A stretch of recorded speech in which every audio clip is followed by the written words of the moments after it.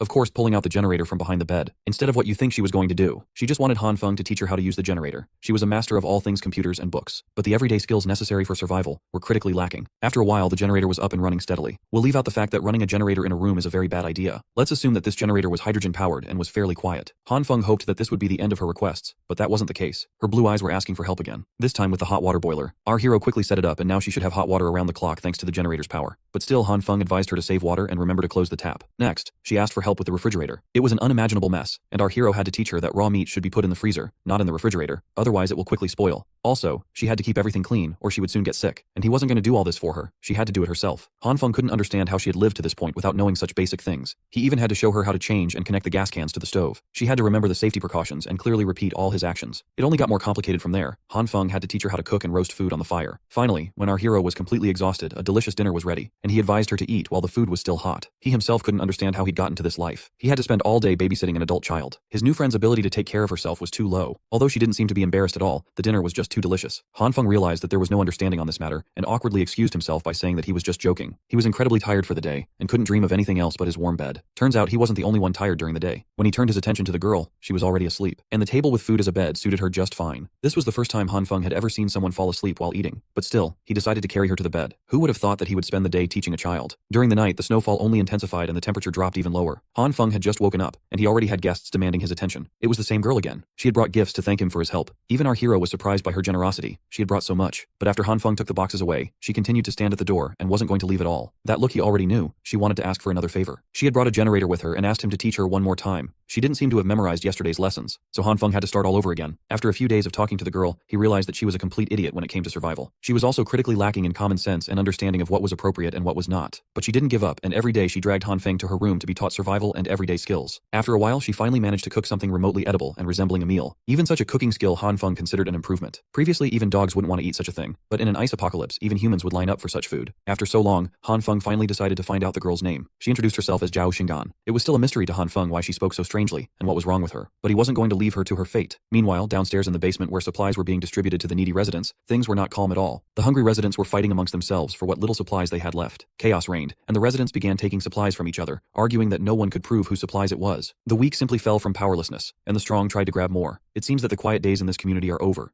People were fighting for resources they felt entitled to. They guarded what little they managed to loot with their lives. Any attempt at stealing quickly devolved into mindless violence. These people punched and kicked one another mercilessly until their fists and shoes were bloodied. While everyone was hastening the collapse of civilization, Mr. Jang remained calm throughout the storm. He amplified the volume of the megaphone in his hands and stopped the fighting altogether as everyone covered their ears in pain. Bro was using a real sonic attack. That's a real supervillain. After a few seconds of that grating feedback sound, Mr. Jang finally addressed his fellow survivors. He asked them if they had had enough of the fighting. He picked up one of the badly beaten men and explained that just because of these few remaining resources, they were risking death. Wasn't that the definition of ridiculous? But the masses were still angry. Mr. Jang was the one who suggested the donation system, and now they only received a packet of noodles every few days. If they didn't die fighting, they would die starving. Mr. Jang pretended as though he was listening to their complaints about the problem with resource distribution or the lack thereof. He turned to his people and stood on business. If they were fighting for such ridiculous reasons, then perhaps they deserved to starve to death. Mr. Jang posed the question of who caused this situation in the first place, and urged them to think carefully. The irritated masses blamed him for this. He picked up a piece of bread and started working his magic as he helped the people remember what was really happening. Bread that was originally sold for a few dollars could now be bought from those with abundant resources for tens or even hundreds of dollars. The elite squeezed the unfortunate dry. It came to the point of splitting a piece of bread into 5 or 10 pieces to be auctioned. They used the disaster to get rich. As for those down in the dumps in the basement car park, they had long since run out of cash and resources. But here they were, having an internal strife due to the system that used to work. They were killing one another while the elites, who had plenty of supplies, hoarded their treasures without donating to the common good. They were the ones who raised the prices with malice. And yet here were the poor, starving and fighting to the death. Mr. Jang asked if that was fair. Feeling that he now had the masses gobbling up his words, Mr. Jang urged everyone to stop what they were doing and stand united to take back the resources that belonged to everyone. These hungry and angry citizens started rationalizing what they had just heard, convinced that they were being treated unfairly. Why were the rich the only ones getting all the benefits while the rest of them had to struggle just to stave off starvation and death? Mr. Jang watched as the pieces of the puzzle fell into place on their own after planting a seed of hatred in the people's minds. The dissatisfaction and anger that the masses felt pointed upwards to the rest of the apartment building's residents. The survivors believed that they were just taking the share that belonged to them. Seeing the bubbling of violence, chaos, and desperation, Mr. Jang smirked silently. In the midst of the mounting chaos, Homeless Joe, also known as Brother Lee, could be seen. Of all the people, he was the only one who could see through the bullshit of that speech. The people had practically gone mad, and something big was about to happen. He had to inform Han Feng as soon as possible. In Han Feng's room, he was just lounging around, pretending to read a book while snoring. He was woken up by the ringtone of his phone. He received Brother Lee's texts about the trouble brewing up in the basement car park. With Mr. Jung's continuous incitement, the people were now planning to snatch resources from everyone else. They were going door to door and prying locks open. These raiders were armed and ready to cause harm. Brother Lee advised Han Feng to hide and not face these lunatics head on. He could only hope that Homeless Joe could take care of himself out there. Han Feng did not expect things to turn out like this. Although he bought 2 guns in case of a crisis, the idea of using them against another human mortified him a little. Furthermore, if the people had formed such an organized operation and revealed his resources, they would certainly have been gunning for him crazily. They would eat him up and leave nothing but bones. And for that, he needed to be prepared for all kinds of scenarios. For now, he retrieved a bunch of wires, tools, and a couple of fire extinguishers from the stockroom. Using this stuff, he tried to rig his door by crudely strapping live wires on the doorknob for security reasons. Upon finishing his janky rig, Han Feng slowly unfurled the wire on the floor. His little experiment was interrupted by the sudden loss of power though. From above, it was clear that every building in the area had lost power at the same time. Some people tried to contact management, but they lost contact with those people long ago. Han Feng reckoned that with the snowstorm intensifying and the overloaded usage of power by people trying to keep warm, this blackout would have happened sooner or later. Moreover, the snow built up in most areas, and the abysmal temperatures outside made it impossible for maintenance. Considering all the factors at hand, the power failure and signal loss might be permanent this time around. Once the people realized that the power was never coming back, things would only go downhill from there. Their feelings of panic would only lead to an even more serious rebellion movement. And that's when the real hell would begin. 30 minutes before the power went out, the witch, Hyiona, was greedily shoving noodles down her gullet. Her current benefactor was bragging about how he bought resources at 50 times the market price some time ago, and those poor people could not resist as they shut their mouths and sold. For all the resources he had in stock, he only spent $500,000. He also started the practice of auctioning supplies, letting the poor fight just to get a crumb from him. Using this tactic, Blondie earned quite a lot. He ran his hand alongside Hyona's face and asked if she thought she had made the right decision to follow him. The witch smiled and cheerfully nodded. The rich prick was already thinking of doing anything he wanted with this pretty girl, as long as he had the resources to buy her obedience. Their moment was interrupted by the sound of hurried footsteps pouring into the hallway. It was the car park people, and they brought tools to break doors open in the middle of the night. Blondie overheard that he was being specifically targeted for spearheading the rise of prices in the group chat. The raiders started banging and kicking his door, trying to force it open. Blondie might be rich, but could all that cash save him from what was coming? He stood there, unsure of what to do as the people continuously tried to break in. Finally, the crazed cult of Mr. Jang's hungry soldiers had gone full tilt. The snowstorm continued to rage on, not showing any signs of stopping anytime soon. Inside Han Feng's stronghold, the mess had accumulated as wires and supplies littered the ground. He was still working on his Home Alone-style trap on the door, causing a lot of mess. Han Feng did everything he was supposed to do to rig the door, but the energy reading indicated that there was no power going through. Just as he was wondering what went wrong, the hurriedly tied together bunch of wires exploded and burned. The line must have become live right then and there. Caught in the blast, Han Feng coughed and tried to recover. He extinguished the fire on the wire, he still could not figure out what he was doing wrong and what was making the process so difficult. If the internet were still working, this would not be a problem at all. Unfortunately, someone started knocking on his door without him getting his door trap up in time. Han Feng stood up and carefully looked through the peephole to confirm who was on the other side of the door. He could not see a face, but he saw someone with a very short stature and hair sticking out. It was that outcast girl again. This time, she came over with her signature nonchalant face while asking for help. This was not a good time for Han Feng, as he was busy trying to improvise some traps inside. But then he remembered the incident that sent him back to the past, when he was seduced by a witch and clobbered by a madman. He released his grasp from the door handle, fearing what might be lurking on the other side. Han Feng warned the girl that people were breaking down doors and robbing supplies. Instead of letting her in, he just told her to return home quickly, as he wouldn't open the door for her. Outcast girl stood in the gloomy, cold hallway. Silence filled the air. Then she started banging on the door even harder and louder. When Han Feng still refused to let her in, she chose to sit and shiver at the entryway's floor. The cold was getting to her, and the voices of the raiders were starting to grow louder as they reached Han Feng's floor. They did not care how many residents lived on the 18th floor. They just came here to break every door open. Two rough-looking men surveyed the 18th floor hallway and celebrated the fact that they were the first ones to arrive. They immediately divided up the rooms to ransack. Coincidentally, Han Feng's room was the nearest one. One of the raiders took a crowbar to start working on the door. They introduced themselves as people who delivered resources first, to see if anyone was home. Inside, Han Feng had taken the girl and covered her mouth to prevent any noise. When the raiders did not hear any response from the inside, they proceeded to try and force their way into the room using a single crowbar. Han Feng quietly assured the outcast girl that those bastards wouldn't be able to make a dent in his reinforced door. Hearing his reassuring words, she visibly calmed down. The door handle flipped up and down multiple times, but the raiders could not figure out a way in. With the sturdy door getting them nowhere, the raiders decided to mark Han Feng's place and proceed to the next door first. It was a good thing that the reinforced door and handle were installed. With 5 cm thick iron plates reinforcing the frame, even the contractor who installed it was shocked. Han Feng was so busy feeling good about his decisions that he forgot to let go of the girl's mouth. He was too afraid to make a noise and attract attention. Still, outcast girl thanked him for taking her in before the raiders saw her sitting outside. They opted to wait a few more minutes just to be sure, but it sounded like those raiders were gone now. Han Feng immediately got back to fixing his trap. If he could do this right, those who dared to touch his door again would get electrocuted to death. The girl curiously asked what he was doing, and he introduced it as his electrocution defense measure. He even condescendingly told her that she wouldn't understand even if he explained. Well, he didn't even understand the thing himself, and installing this electrocution device was proving impossible. Little did he know, she was an expert when it came to anti-theft devices and voltage differences. These were very simple concepts for her. So, outcast girl coached Han Feng from the side, instructing him to cut the power supply while wrapping the bare wire around the door handle carefully. From there, they connected the next wire from the circuit box to the handle, and for the finale, turned on the power supply. When he measured the live current in the handle, the tester indicated a high level of electricity. When asked how she knew about this complicated stuff, she answered that the true eye of the evil king possessed the ability to see the truth of everything in the world. Since his trap was done with the help of outcast girl, he asked what she needed help with. She did not bother telling a story or anything like that. She just emptied out the contents of her backpack on the couch, ignoring Han Feng. Then, the girl boldly declared that the true eye of the evil king would be staying in this place from now on. It took Han Feng a second to process what he had just heard. He was obviously very opposed to having this girl living in his private space, and desperately urged her to go back to her house quickly. Han Feng was so flustered by the idea that he tripped on the wires coiled around the floor, his body launching forward. After wobbling for a few seconds, he fell on the solid ground, making a mess in the process. On his hands was a bright purple color emanating a bizarre energy. Tripping on his feet and falling on the ground should have hurt quite a lot, but it didn't. That was when he noticed where he fell. His coffee table, which was solid just a second ago, had turned into some sort of moldable and clay-like form. Could it be that he unconsciously made the coffee table turn soft? Han Feng finally noticed the purple light dancing around his hands and immediately connected it to the bizarre soft property of the table. Even the toolbox and the tools nearby had turned wonky upon being touched by the light. He grabbed a hammer, and the metal head bent on itself. Han Feng waved the hammer around, and it started losing its shape. In simple terms, the purple light could cause items to turn soft somehow. Outcast girl witnessed this bizarre incident with her own two eyes and did not make a peep. She was so quiet that he forgot there was someone else in the room, and got too carried away figuring out his new ability. Outcast girl just looked at him with the same blank stare. Then she lit up and labeled him as an emissary chosen by the true eye of the evil king. Whatever that might mean. Han Feng chose to play along, assuming the role of a subordinate selected by the evil king instead of revealing his power. This girl's thinking seemed peculiar, so he might get away with it. As fellow emissaries, she proposed that they help each other, meaning Han Feng's apartment, where he rested, should be shared. Just as he was about to outrightly reject her again, outcast girl was already heading toward one of the rooms as if she owned it. He hadn't even agreed to the proposal yet, and that lady already thought they were building a lair for the evil king. It wasn't too big of a problem, so he just let her be. What was more important right now was to figure out what exactly that purple light was. At a cursory glance, it seemed to have the ability to turn things soft, which meant he possessed more than just two kinds of lights. Maybe there were many more that he just hadn't discovered yet. The inciting incident was him tripping over the cables and almost crashing into the coffee table that had turned soft. It would be logical to try to recreate the feeling of that moment to reproduce the power. After concentrating on that image for a while, Han Feng managed to summon the purple lights again. He was getting the hang of calling his powers automatically now. The first thing he tried it out on was the cables that triggered the discovery in the first place. Then, he branched out to other things, namely, a sharp kitchen knife. Curious, he activated the purple light, and its grimy essence quickly swallowed the whole blade. He was shocked to see that the softening effect had no problem working on steel as well. It got so soft that the once sharp knife felt like jelly wrapping around his skin. After that, he went on a spree and tried this softening touch on many other materials too. Every household material he could think of was susceptible to the power. The longer he used the purple light, the softer they became. Other than altering an object's softness, there were no other changes. By itself, the purple light's effect was pretty useless and impractical. Then, another idea struck Han Feng, a concept that he was already familiar with. What if he combined two different kinds of light? What if he mixed purple and green and applied them to a softened object at the same time? It did not take him long to get good at merging two lights into one. He grabbed the softened and melted-looking kitchen knife, applied purple and green lights all over it, and screamed, "Bankai," as if he was from Bleach. Much to his surprise, it really worked. The melted and softened kitchen knife returned to its solid state, tough and sharp as ever. Hell, he could even use the blade as a mirror, considering how polished it looked after applying the combined lights. He surveyed the room and found a box of tissues lying around. Curious, Han Feng did the same thing to a piece of tissue paper and tried to bend it out of shape. He had a very hard time doing so, which meant that he could change the toughness of an item when two different lights were combined. Moreover, the toughness that green and purple lights imbued in these objects was quite extreme. Speaking of toughness, doesn't he have a very important and practical use for this ability? Meanwhile, the owners who had raided other people's supplies were starting to act selfishly as they refused to hand over the resources they stole, choosing to keep them for themselves in fear of running out. They argued that they didn't want to split their hard-earned haul with the women and elderly, but they still had to keep it a secret, or they could get screwed if it leaked. While the raiders were plotting their shameless crime, one of them noticed something odd happening on the walls. Much to their disbelief, the wall of the 18th floor appeared to be wriggling around. Shining a light on its surface, a face started emerging from the supposedly solid concrete wall. It moved and grimaced as if it were trying to break free of the wall's clutches. The raiders might be tough criminals when they pillaged for resources, but this was something unexplainable and downright horrifying. As soon as the face's arms joined in, as though it were a ghostly apparition trying to break through the mortal realm, it was lights out. Anyone would have thought that they were witnessing paranormal activity in real life. The raiders hurriedly ran back to the floor below, afraid of what the 18th floor might have in store for them. Meanwhile, Han Feng was struggling as breathing while stretching the soft walls with his face was quite a hard thing to do. He had to get out of that soft and clay-like mess before he ran out of oxygen for the sake of experimentation. He picked one of his walls as a testing ground for his combined purple and green light powers, but applying these lights to an entire wall was too strenuous. After a while, he managed to get enormous amounts of light to join and blend with one another. It was an extremely exhausting process, but it gave him an even tougher and sturdier wall than he already had. To test it out, he brought out a sledgehammer for verification. He stood in front of the enhanced wall and lifted the sledgehammer up, determined to check if he had succeeded. With a look of anticipation he began. Han Feng swung the hammer as hard as he could, and it made solid contact with the wall's surface. He did this multiple times, so many times that he could barely hold the heavy sledgehammer properly. Nevertheless, the exhaustion was worth it, as his enhanced wall proved to be extremely tough. He couldn't even scrape its surface with all his strength. Back in the basement car park, most of the raiders had come back to surrender a few bags of their loot. One man scratched his head as he apologized for only managing to seize a little bit of food while being audited. He seemed on edge, and when someone tapped him on the shoulder, his nerves flared. The guy who tapped him on the shoulder proceeded to take him down to the floor, securing his arms behind his back. This concerned citizen was one of the Jyn brothers. He pressed down hard and demanded to know where the rest of the stolen food was hidden. The raider denied hiding the supplies, but Jyn Bro clearly saw him carrying 3 big bags before surrendering just one little bag. Even with his arms getting twisted up, he continued to vehemently deny hiding resources. Since it looked like he was not willing to speak with just a little arm twist, perhaps a good beating would squeeze some honesty out of the man. Just as Jyn Bro was about to wail at the dishonest raider, someone calmly stopped him with a simple shoulder tap. Much to everyone's surprise, it was the man of the people, Mr. Jiang. Mr. Jiang urged the young man to let the raider go first so they could talk things out if there really was a problem. He heard the case of secretly hiding food that was supposed to be for everyone and wanted to deal with the matter in his own way. Jyn Bro finally relented and threw the piece of trash down the ground for Mr. Jiang's sake. When the raider looked up, he saw a helping hand offering its assistance. It belonged to the representative of the basement car park, the benevolent Mr. Jiang. His smile gave the people peace and calm, but there was always something sinister behind that kind face. After a few minutes of talking and convincing, the man finally brought out the rest of the food that he pillaged. Just as previously said, there were 2 more big bags unaccounted for. The man shamefully apologized for being greedy, as he had 5 mouths to feed at home, and the food that was distributed was not nearly enough. Hearing this, Mr. Jiang took his share of today's ration and selflessly handed it over to the man. He respected the rules. People must hand over the things collected to receive rations according to the number of people in a household, but he could sympathize and understand those who were having a hard time living like that. The kind gesture almost made the dishonest raider cry right then and there, as he thanked Mr. Jiang from the bottom of his heart. The lying thief, Lao Wang, swore that if Mr. Jiang needed anything in the future, he would be at his service. Turning to the masses lined up in a single file, Mr. Jiang urged them to quickly receive their rations and go back home quickly. The Jyn brothers were curious as to how Mr. Jiang got the thief to hand over everything so willingly, and why he gave the guy extra rations from his own share. He insisted that he did not do much and just helped the guy understand a certain principle. Of course, the Jyn brothers were curious about this principle. Mr. Jiang explained that in the history of the country, there were multiple times when riots and rebellions occurred due to the clash of benefits between different social classes. However, the nature of these riots was defined as a collective social behavior. If you were not arrested on the spot, you wouldn't be convicted in a court of law. All Mr. Jiang did was inform the man that if he broke the rules, the collective would no longer welcome him. He would become nothing but a common robbing criminal, not to mention the punishment of the law after the disaster passes. That guy would have to face the revenge of the owners he stole from. Those fears compounded and made the decision easy. Uncle Lou watched everything unfold from afar, just a passive observer. He knew that Mr. Jiang deliberately left the fact that within those groups of rioters, there would always be a leader leading the collective's actions. Heroes and even villains will always emerge in troubled times, and he could see that potential in this Jiang kid. As for our MC, he was still busy swinging his sledgehammer on different parts of his house to make sure that they were virtually indestructible. This activity was draining him quite a lot, but at least he has invincible windows now. Now that the entire house has been strengthened and toughness verification is also finished, he can finally chill, right? At that moment, someone started knocking on his door again. This is becoming more and more common. He treated softly on the floor and wondered if it was those resource-stealing neighbors again. Upon arriving at the entryway, he looked through the peephole to see what was up. Much to his surprise, it was none other than Hyiona calling out his name with tears in her eyes while shivering in the cold. This was an extremely familiar scene. She went on about how she couldn't betray the feelings he had towards her. That one can only understand someone's heart during tough times, and only someone who truly loved her would invest in her unconditionally. If he just opened the door, she would gladly open her heart. Han Feng's mind replayed the night he died after being ambushed in his own room. He recalled how this witch and his partner made a dead fool of him. Today this girl was repeating the exact same words she said to him before he died. This means that outside that door, there's a man lying in wait to bash his head in if he fell for the act. Han Feng's first thought, now that his revenge can finally be put into action, was to get the gun and kill this dog couple directly. But he stopped halfway through. Since there was no electricity right now, the enemy hiding in the dark would have the advantage while he was out in the open. If Han Feng can't kill in one shot, then he might lose his life instead. If he used electric shocks, then tricking two people into touching a trap at the same time would be basically impossible. For now, he tried his best to calm down as he turned his generators off. He had one shot at this, and that's even more reason for him not to lose his focus. He needed to calmly analyze the situation. The one posing a higher threat wasn't the witch at the front door, but the man hidden in the dark. Han Feng needs to locate his position and deliver a fatal blow upon stepping out. That first part could be a little tricky though, but he had prior knowledge of how this event happened in the past. As far as he could remember, that man should be hiding in the blind spot behind the door. He estimated the approximate position of his killer through the wall while clutching the sledgehammer tightly. Han Feng had an idea. Although he would need to spend some time to act it out, it could be his best shot. Touching the surface of the wall, purple lights coalesced in his hand as he hoped that this plan would work. Hyiona continued acting like a damsel in distress as she desperately called Han Feng's name to be saved. The man she brought to kill and rob Han Feng was already beginning to change his mind, but she insisted that this loser, Han Feng, had a ton of resources. Truckloads of supplies delivered a day before the disaster. Anyone would jump on the chance to plunder enough resources to feed themselves for quite a few days. But they made the mistake of choosing the wrong superpowered target. The wall behind the killer morphed and moved like clay. A sledgehammer-shaped protrusion came out, seemingly trying to break through the soft wall. The killer was starting to hear some weird noises nearby, but Hyiona was too focused on performing the scam. When the killer identified that the noise was coming from behind, he was too late to turn around. A freaking sledgehammer coated with a softened cement wall collided with his jaw, undoubtedly breaking the whole thing with destructive force. The witch stood back in shock as she watched her partner in crime fly like a ragdoll. She asked what happened, but he was in no shape to talk. His body was shivering with agony and cold. It was right then that the seemingly unopenable door slowly creaked open. Han Feng burst out of his room with a fire extinguisher in his hand and a sly little smile on his face. The haggard witch looked at the supposed loser in fear. Before she could even speak another word, Han Feng let that fire extinguisher rip, covering the thought with that white stuff as she screamed in pain. Hyiona was a good actress. She managed to keep her soft cadence as she begged Han Feng to stop spraying her with the white substance. She even ingested some of it, which you weren't supposed to do. The witch coughed and coughed as her body began breaking down from the cold brought on by the extinguishing agent. When she opened her eyes, she saw the rich blonde prick she had brought as muscle to rob Han Feng lying on the floor, convulsing uncontrollably and desperately asking for help. Unfortunately for him, Hyiona wasn't in the best position to provide assistance either. Han Feng's hand emerged from the extinguishing agent fog as he reached for the witch. She reacted quickly, but he managed to grab her hair and scarf simultaneously. It must have been the adrenaline pumping through her system, but Hyiona managed to break free, though she lost a handful of hair in the process. She was one slippery son of a gun. She managed to stand and run out of the way while screaming for help. Han Feng clicked his tongue as the witch escaped far too quickly. The same couldn't be said for the man he had clocked with a sledgehammer though. He was still struggling to even stand. Fueled by anger and frustration, Han Feng kicked the rich prick in the stomach. Just as he was about to stomp on the man who had killed him in his past life, the blonde prick pleaded for him to wait just a second. This fool started bringing up his dad's name and all that nonsense. He promised that if Han Feng touched him again, bad things would happen. Han Feng responded by delivering another solid punch to the face, goading the spoiled brat about what he was going to do next. Han Feng didn't give a damn who this prick's daddy was. He intended to inflict as much pain as possible and beat the hell out of this brat to his heart's content. Seeing that threats wouldn't work, Blondie tried a more respectful approach. He called Han Feng a brother, asserting that they didn't even have beef with each other, so the beating was totally unjustified. Infuriated by memories of his past life, Han Feng punched the bastard's head to the ground once more. Han Feng mounted his chest and continued raining blows while voicing everything in his heart. This man had treated his life as if it were worthless. He was killed when he was just minding his own business. With his gloves painted with blood and his eyes filled with malice, Han Feng urged the prick to say something. Blondie might have wanted to, but his jaws and mouth were too messed up to form another sentence. Han Feng stood up and grabbed the modified baseball bat lying on the floor. Holding the weapon that had ended his life and started a new one, he looked at the defenseless culprit lying helpless on the ground. The rich prick cried and coughed up blood as he demanded to know why he was being treated this way. Han Feng's temper flared. The man who had killed him without any valid reason now dared to demand one from him. He raised the steel bat, customized with nails, and swung it down on Blondie's face with full force. The sound of skull cracking and blood splattering filled the hallway of the 18th floor. He had finally gotten his revenge. He had killed the man who killed him. Han Feng's blood was pumping, his adrenaline was spent, and he looked at the gruesome sight before him. Realizing the gravity of what he had done, he almost threw up at the gory mess. Luckily, he managed to turn his head to the side and vomit on the ground. Han Feng tried his best to recover his composure when a familiar voice cleared her throat. He turned around and saw Outcast Girl sitting by the door, quietly playing with the man's blood. She must have seen everything transpire and offered to help him with the mess. They took care of the crime scene quickly. She wasn't even fazed by the gore and blood. Han Feng reckoned there was something off about this girl, and it wasn't a good idea to let her stay in his place. He used the excuse of being targeted by more criminals seeking revenge at any moment to convince her to go back home lest she get caught in the crossfire. Sipping her orange juice, she didn't seem bothered by the threat of more intruders at all. Han Feng just really wanted to get her out of there for her own good, but she was adamant about staying in the apartment, and it seemed like nothing could convince her otherwise. He emphasized that the following days would be dangerous, and both of them could die in the process. She resolutely placed her glass of orange juice on the table as if making a stand. Outcast Girl assured him that the evil king's true eye would protect them no matter what. But for now, the evil king's power is depleted, and she needs some sleep. Han Feng was done with this shtick, so he grabbed her arm before she could lock herself in the room. He demanded she stop trying to brush him off with her wannabe edgy nonsense, and listen as they were about to face something very serious. She simply glanced at his tight grip on her shoulder, then looked up. She told him to go on and opened the door to the room. Confused, Han Feng chose to follow her lead and peeked through the door. I don't know what he saw, but it shocked him to his core. Han Feng was speechless. Meanwhile, the basement parking lot was bustling with activity. Some people were loitering around, blocking the way for others who hadn't received their rations yet. Nevertheless, the system worked once more. They were still short on supplies to accommodate everyone, but it seemed peaceful for the most part.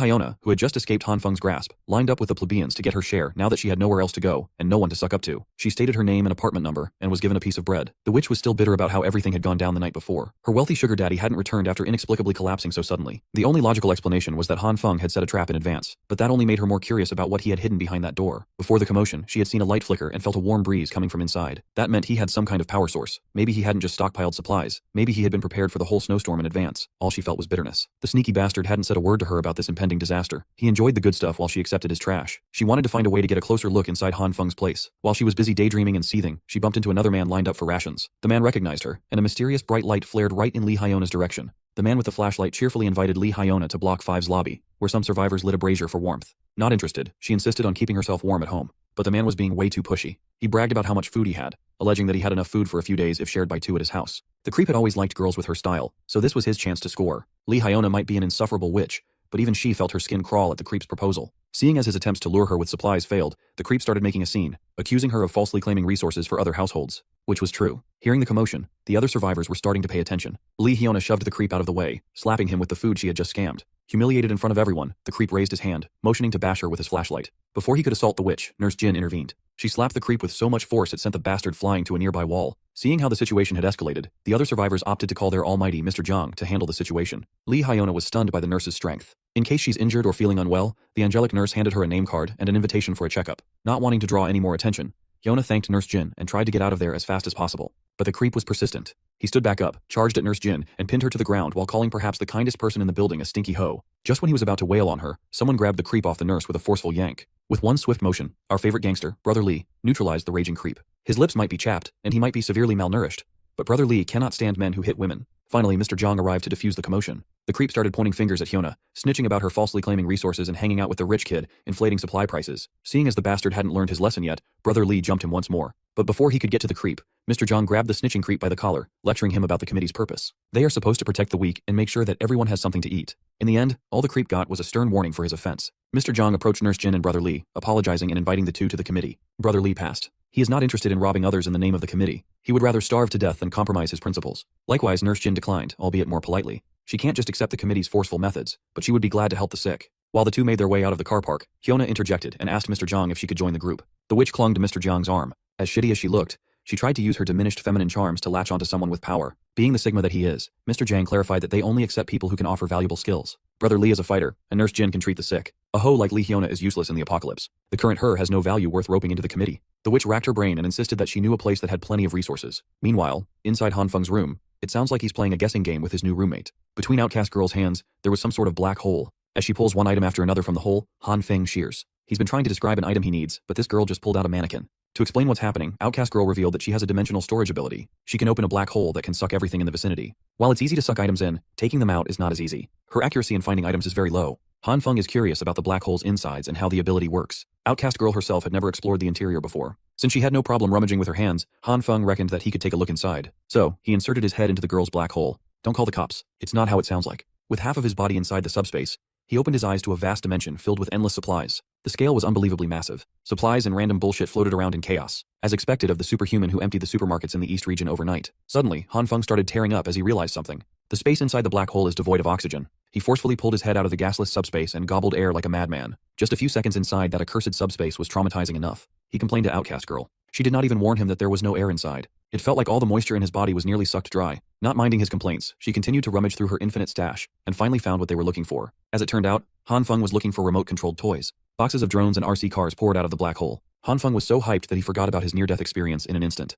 On the cold, icy stairs of floor 18, some raiders try their luck to rob some poor souls again. By now this floor has garnered infamy with rumors of a monster roaming the halls. Glass's raider doesn't believe such supernatural rumors. Besides, Mr. Zhang personally sent them here to scout the floor. They cannot afford to let their boss down. Some of them are skeptical of the info they got from that girl, Lee Hyiona. Still, workers must work and earn their keep. Unbeknownst to the raiders, they are being watched by Han Feng and his new toys. Fortunately, they managed to get the monitoring system in place just in time to anticipate the uninvited guests. They've devised a plan to deal with situations like this one. Han Feng will light the fire, and Plan 2 can commence. Setting a 2-minute timer on his stopwatch, he exited the room. On the stairs, the raiders stopped in their tracks upon hearing a faint and creepy sound up ahead. What followed the sound was a cacophony of lights. The source of those lights was none other than the remote-controlled cars Han Feng had set in advance. The raiders calmed down upon seeing the toys. What they did not see were the explosives strapped on those toys. When the fuse burned out, small explosions filled the stairs, swallowing the raiders. Don't worry, it's not lethal. It was just some lime explosives to blind the intruders. While incapacitated, a drone flew over their heads. On the drone's tail, they saw yet another explosive that made the raiders scatter and retreat to where they had come from. They tried to outrun the flying drone, but Outcast Girl is an adept pilot.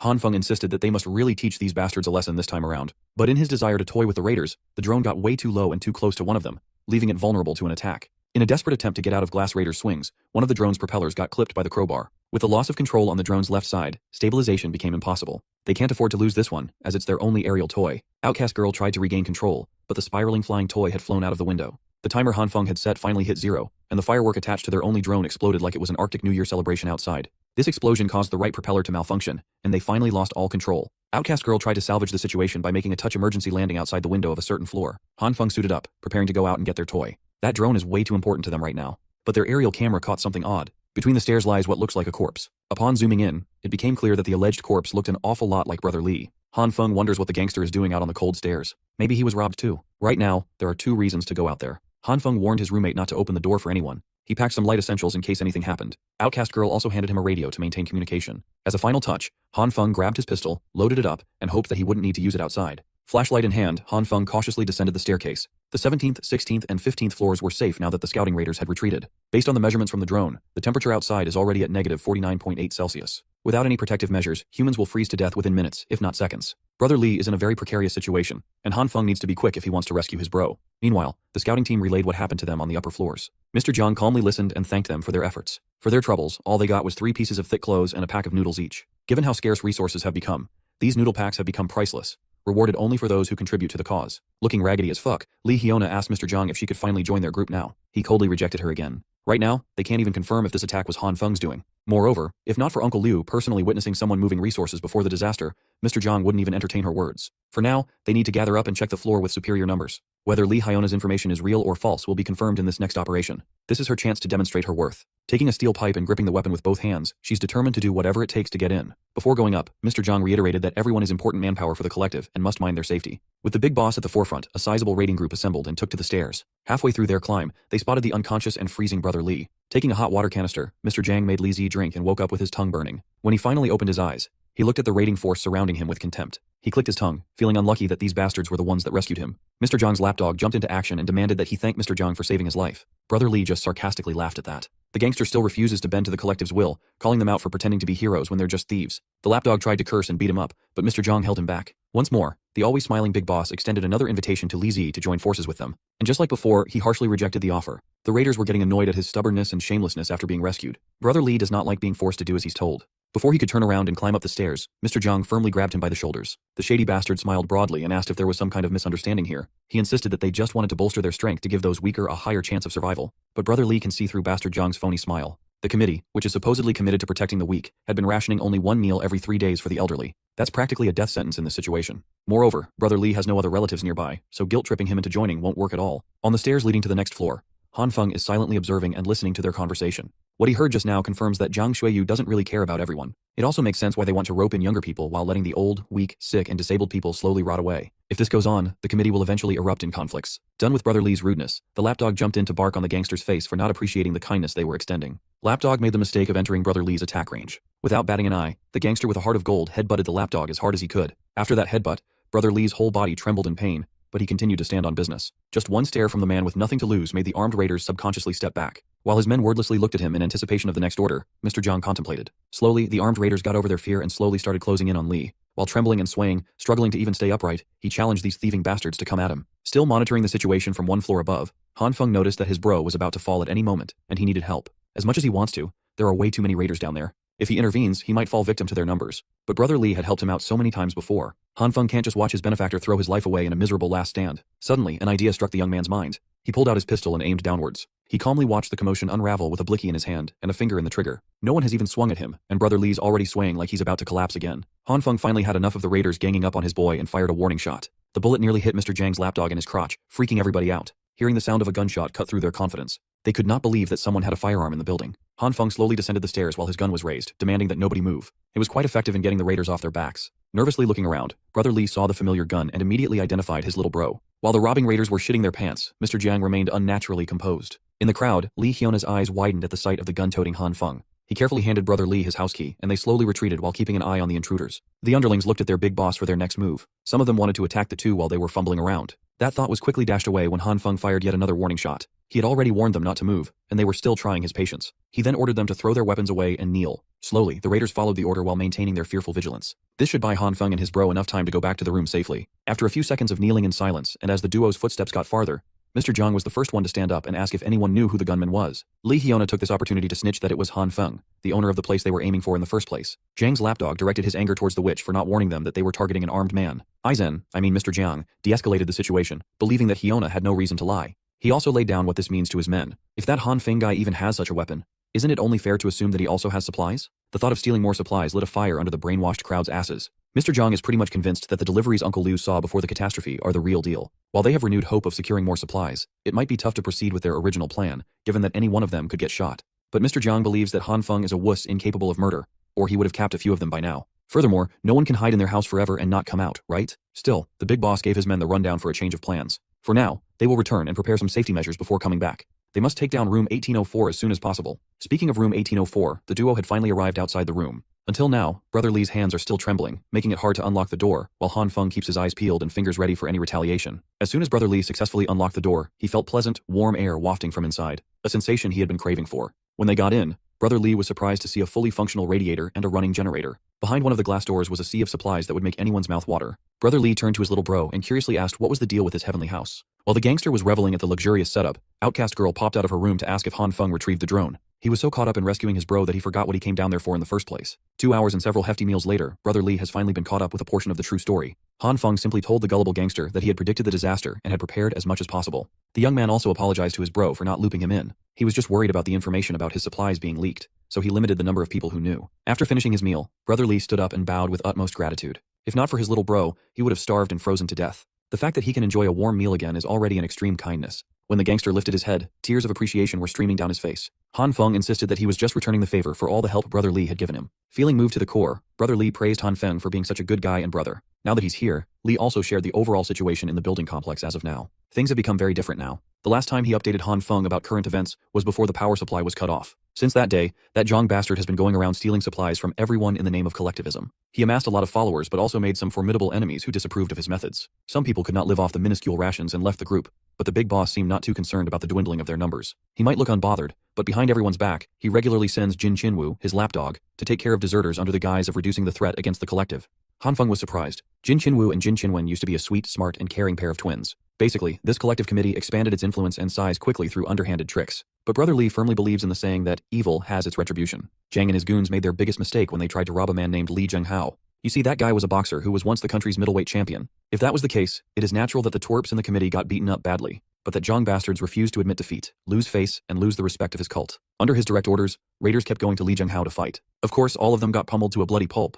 Because of this incident, the boxer amassed a following of his own. Among them, there are two standouts who are starting to make a name for themselves. One is Zheng Yangyu, a boxing fan. He used to participate in underground boxing matches for a few years. He is notorious for his speed. The other is called Jin Zhongzai, another diehard fan of Zheng Hao. He is blessed with overwhelming strength and he is built like a monster. With these two on the boxer's corner, the birth of a new faction in the neighborhood was imminent. And they hate the hypocrisy of Zhang Shuiyu with passion. Brother Li added that bastard Jiang was desperate to resolve this conflict and finally decided to target Han Feng's supplies. He tried to warn his little bro but he passed out on the stairs. This is good, as it means that Mr. Jiang's empire is slowly crumbling from the inside. While the trio were discussing their next move, skittering noises could be heard from outside. Outcast Girl pulled out the live camera feed outside the door and saw the raiders gathering right outside. Han Feng stood up to set up his electric door handle trap. Outcast Girl stopped him from rushing and warned him about the smell of sulfur coming from the hallway. Without warning, the whole room shook. Something just exploded outside. Mr. Jiang and the raiders are actually crazy enough to use bombs. By the sound of it, they should be using localized demolition explosives, and they shouldn't be too powerful. Looking at the live feed, it finally makes sense why they're lugging heavy riot shields. It's also apparent that Hyiona was the one who tipped off these bastards. While the raiders set up their next load,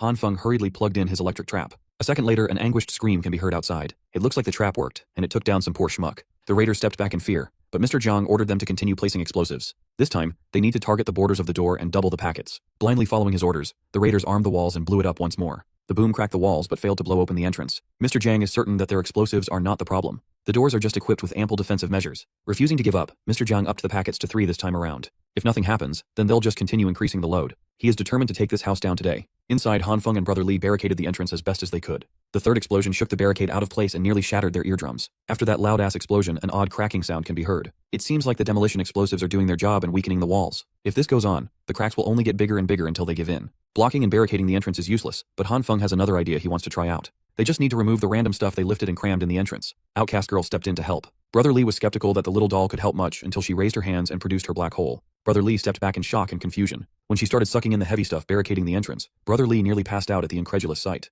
The work that should have taken them minutes was done in just a second. Brother Lee felt a newfound fear for the little girl and her ability. Without any time to explain, Han Feng activated his purple light, coated his hands, and ran for the walls. He spread the purple light all over its surface, softening it like last time to see if he could reshape the cracks on the spot. He has to stay focused and in control, or the hardening process would take a long time. After making sure that all the cracks were accounted for, he activated the green light for the next part. Thankfully, his idea worked. Combining purple and green lights can repair and strengthen the targeted area. Brother Lee just saw his two new roommates perform tricks outside the realm of possibility. He is tweaking right now. Outcast girl popped out and nonchalantly warned them to get down. Just in time for the third explosion, the trio squatted down and covered their ears. Han Feng had just finished strengthening his walls, but new cracks were quickly forming again. This time, the raiders have switched their focus and are now bombing the floor. If that's the case, then it will be useless no matter how much Han Feng repairs the affected area. He had to devise yet another plan, but what he came up with might be a bit dangerous and require absolute trust between the three of them. Outcast girl is down with whatever, and Brother Lee is a real ride or die no matter what the move is. All they have to do is proceed according to what Han Feng says down to the letter. After a few more rounds of bombing, the door to room 1804 finally gave in. Those demolition explosives finally did their job and blew the entrance wide open. The raiders remained vigilant as they slowly crept inside with their shields up. They are set on clearing up all the supplies they can find. Mr. Jiang also warned his men of any possible angles for ambush. They swarmed Han Feng's house, sweeping the kitchen and the living room for supplies, and mysteriously, they came up empty. All they could find was some rubbish and a box of seeds in the kitchen. Seeing as they wasted so many explosives for trash and seeds, the raiders turned to Hyiona for answers. She insisted that she did not lie and directed the raiders to the bedroom. As soon as they tried opening the door to the last unchecked room, Brother Lee came out, kicking the shield into the raiders' faces. Behind him was Han Feng, who had his pistol in his hand. He raised the gun and pointed it at Mr. Jiang. Without hesitation, Han Feng pulled the trigger, but the bullet was stopped by the heavy-duty shield. Han Feng warned the fools to get out, or he won't be so polite anymore. Behind the shields, Mr. Jiang confronted him about hiding supplies and neglecting the needs of the collective, making so many residents suffer and starve. He asserted that they came here to demand justice for such a grave offense. The bastard was shameless enough to tell Han Feng to cough up his resources to clear his conscience, spouting some bullshit about working together to triumph over the apocalypse. Han Feng cannot stand this man's unreasonably righteous, awe-inspiring but ultimately insane words, when all they're doing is moral kidnapping. But his men have completely bought into the insanity. They are hanging on to their leader's words while looking like a pack of starving wolves looking to vent. Instead of despairing, Han Feng sees this as a chance to manipulate the narrative. Putting on his award-winning offended face, he asked them what and where the supplies they were yapping about. Hyiona interjected, insisting that they must have hidden everything somewhere. She reiterated that she saw the light and even felt heat coming inside the last time she was there. Tired of her annoying ass voice, Han Feng fired another shot that made the witch buckle in fear. Unfortunately, the shield protected her from a clean headshot. Han Feng called her shameless for spouting lies. He added that if this witch had not scammed him into exchanging his food and necessities for useless seeds, he would not have been in such a poor state today. Slowly but surely, the raiders started turning on Hyiona. Unfortunately, Mr. Jiang was level-headed enough to stop the internal strife from developing and proposed a simple method to see who was lying. All they have to do is go into the bedroom to check if Han Feng's home is really empty. Han Feng acted tough, but he permitted them to do a thorough check, his finger still on the trigger. After a few minutes of tossing the bedroom, all the raiders found there was some more rubbish and a little girl inside. Outcast girl then played her part. Calling Han Feng her brother, she hugged him and cried that she was hungry and afraid. Now the raiders are pissed that they worked so hard to break the door for half a day just to get nothing. Evidently incensed, Mr. Jiang demanded an explanation from the witch. Now that things have developed this way, and they've wasted so much time and resources on this raid, she must give a plausible explanation, or the raiders would gladly tear her apart. Slowly losing her mind, all she could do was insist that she was not a liar. While that may be true, no one's buying her words anymore. The only logical explanation she can think of is that Han Feng is playing tricks on everyone. As always, she blamed Han Feng for putting her in a tough spot. Hyiona finally snapped and ran out of the shield's cover, charging at Han Feng. He was blinded by her flashlight and got his gun taken away. In a careless twist of fate, the witch managed to grab the pistol. She aimed it at Han Feng's chest and demanded to know where the supplies were hidden. The raiders looked at her like she was utterly insane while she threatened to shoot Han Feng. Egging her on to shoot, the young man continued to insist that she already scammed all his resources long ago. Just as when she was about to pull the trigger, the raiders surprisingly stepped in and knocked the gun out of her hand before she could harm anyone. Mr. Jiang's lapdogs restrained the insane witch while she continuously claimed that she was not a liar. Before Han Feng could grab hold of his gun, Mr. Jiang's hand extended and picked up the blicky. He slowly raised the pistol while staring Han Feng directly in the eyes. His lapdogs continued berating the witch for leading them on a wild goose chase. Before they could start beating her up with metal pipes, Mr. Jiang intervened and stopped any more unnecessary bloodshed. Seeing as their plan failed, he's in damage control mode now. He hypocritically reminded his men that the committee was not a violent group, and Han Feng's house was not an execution ground. Scaring her with the gun, Mr. Jiang is willing to give her a chance to turn over a new leaf. He even apologized to Han Feng for causing distress, and for everything that happened today. Surprisingly, he willingly handed the gun back to its owner, and promised to give a proper explanation and apology soon.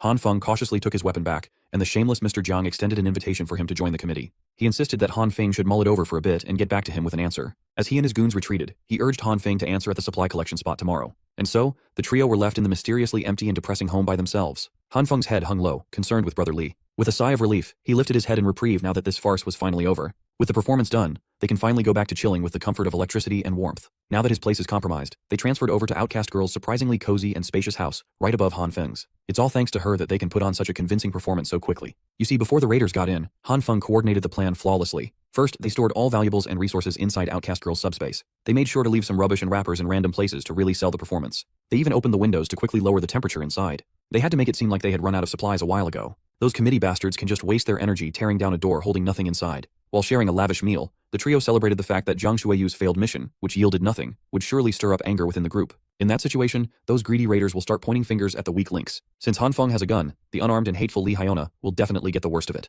The plan worked wonderfully, but it did not go down without a hitch. Han Feng's gun was even taken. But the young man had already accounted for that as the worst-case scenario. He was mostly certain that when Zhang Shuiyu gets his hands on the gun, he will most likely opt to resolve the situation peacefully to maintain his righteous image. If it did not go down that way, and the madman decided to pull the trigger instead, Han Feng had already emptied the mag with the 2 shots he fired. That way, letting the raiders take the gun on purpose only enhanced the reality of the performance. Brother Li finally relaxed. He thinks that from now on, they just need to pretend to be suffering while secretly enjoying a luxurious life. But Han Feng corrected him. Their main mission from now on is to bring the committee down. Back in the car park, the distribution of poultry supplies continued. Even though they're getting less and less food, the people's gratitude for Mr. Jiang is still there. While everyone is busy with the distribution, 2 sneaky figures are moving in the background. They quickly entered the off-limits area, where only a few were permitted entry. The committee members in charge of securing the supplies are just getting back to the car park. Those 2 sneaky figures, Han Feng and Brother Li, tried their best to blend into the background to remain undetected. Surprisingly, it worked. According to Brother Li's prior investigations, the first 4 floors of the building have been cleared out. The 5th and 6th floors house the logistics workers and their family members. Mr. Jiang and his inner circle reside on the 9th to 12th floor, and the warehouse is likely to be on the 7th and 8th floors.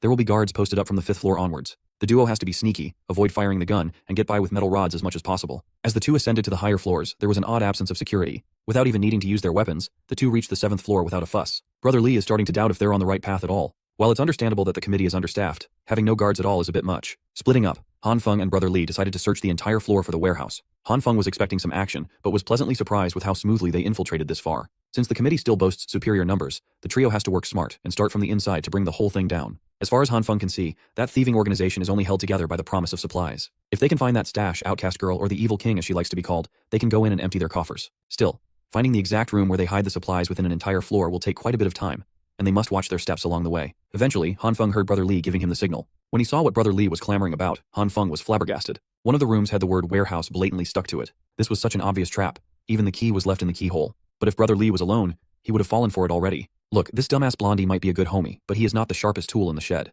There are thin wires wrapped around the key and handle, indicative of the simplest trap there is. If these raiders can afford to bomb Han Feng's door, who knows what kind of trap they have set up. Han Feng had to direct Brother Li not to touch anything and all willy-nilly. For now, they just need to scout and know the key locations for their attack. While the duo was quietly discussing their plan to continue searching the higher floors, the door next to them creaked open. 2 guards came out just as the dumbass duo were discussing their plan to clear the supplies out. They all stared at each other, taking a second to process what the hell was happening. Han Feng regained composure and bolted out as fast as he could with Brother Li in tow. They eventually reached the stairs, but the guards quickly caught up. Han Feng had to step in, save his bro from a nasty concussion, and block a metal rod strike with one of his own. Retaliating, Brother Li landed a painful kick on the guard's groin. That bought them enough time to get back to the staircase and lock the door behind. Unfortunately, the commotion attracted other guards coming from the lower floors. With no other choice, they have to hurry and proceed upwards with hopes of not encountering any more enemies. When they reached the 8th floor, Brother Li noticed Han Feng clutching his right arm. It was probably fractured from blocking that strike earlier. For now, they must find a place to hide and quickly. Just as they were about to look for a hiding spot, Brother Li saw something that made him stop in his tracks. Before he could warn Han Feng of the figure looming behind, the young man was snatched away into a dark room as if he were weighing nothing. As soon as Han Feng was dragged into a dark and isolated room, the door shut close.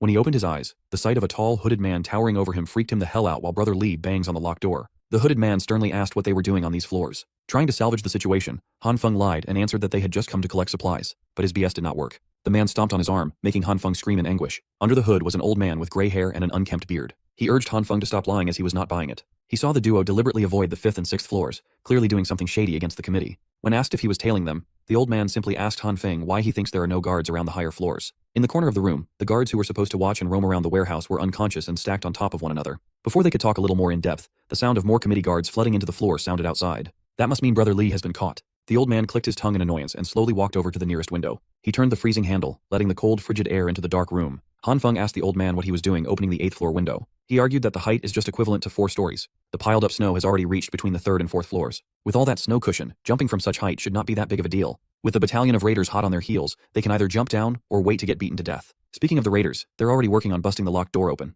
Han Feng is starting to consider the old man's words. The mad lad had already jumped down without hesitation. As soon as the door busted open, Han Feng chose to risk it all and follow in the old man's footsteps. As scary as it was, he jumped from the 8th floor, hoping that the snow would be enough to soften his fall. For added insurance, Han Feng positioned himself to fall hand first so he could use the purple light to cushion his landing spot. While he lands, the old man digs himself out of the snow, completely fine and intact. Han Feng might have landed awkwardly, but he's alive, albeit a little winded. The raiders up in the window looked at the two like they were absolutely insane. Moving quickly, the old man ran for the nearest window and elbowed the brittle glass open. Even Han Feng was impressed with the old man's relentless survival skills. He followed him into the room, successfully escaping the clutches of angry committee raiders. Mr. Zhang's men did not have the balls to jump and make chase. They had to take the stairs like normies. Eventually, the old man led Han Feng to one of the rooms and lit a fire for a little bit of warmth. Han Feng admitted that he would have been caught if it hadn't been for this bearded old man. He practically dragged him back up to the 5th floor instead of settling for the 3rd. Those goons chasing them would naturally think they'd hide out in the lower levels and are now swarming the place and placing traps. Seeing the uneasy look on the young man's face, Beardy asked if he was scared, which was only natural considering they were chilling on a bonfire next to a dead man. When asked why he saved Han Feng,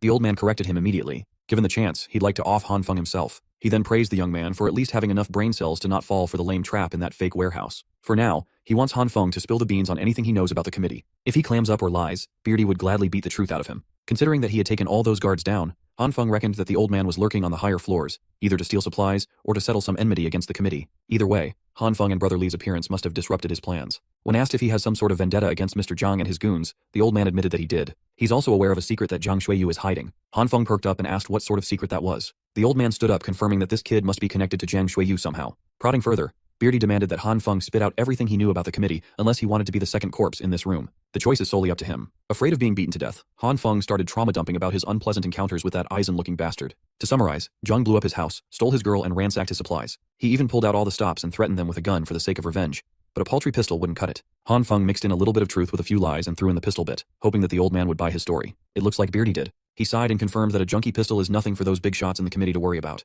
The fact that Zhang set Han Feng free without taking the gun proves that. When asked why, the old man presented two theories. First, the bastard is just putting on a show to maintain his position as the righteous leader. The second and the more terrifying theory is that he has an arsenal of even more powerful weapons stashed away. Han Feng added that he brought his brother with him to finish Zhang Xueyu off, hoping that the committee would slowly die without the head of the snake. While the original intention of the committee was good, they managed to help some people survive. Zhang Xueyu's increasingly pragmatic philosophy got everyone thinking that doing bad is the only way to live comfortably. Even if the apocalypse subsides, the people who've lost their conscience and fallen to depravity won't ever fit back into society. That's precisely why they must put a stop to the corrupt committee. The old man is on board, but he's worried about what would happen if they do succeed. In this world, the strong have always preyed on the weak. Killing Zhang Xueyu would only plunge the whole neighborhood into lawless plunder and slaughter for the little resources available. If that's the case, they might as well ask for a third opinion. It just so happens that another person has been listening in on their conversation from the other side of the door. Whoever it was, they tried to throw a water canister at the old man's face and missed. Upon retaliating, Beardy was surprised that his fist was stopped by such a small body. He then noticed that the hands holding his fist back were trembling in fear. Beardy repositioned and motioned to bash the Snoop's head, but stopped as soon as he heard her familiar voice.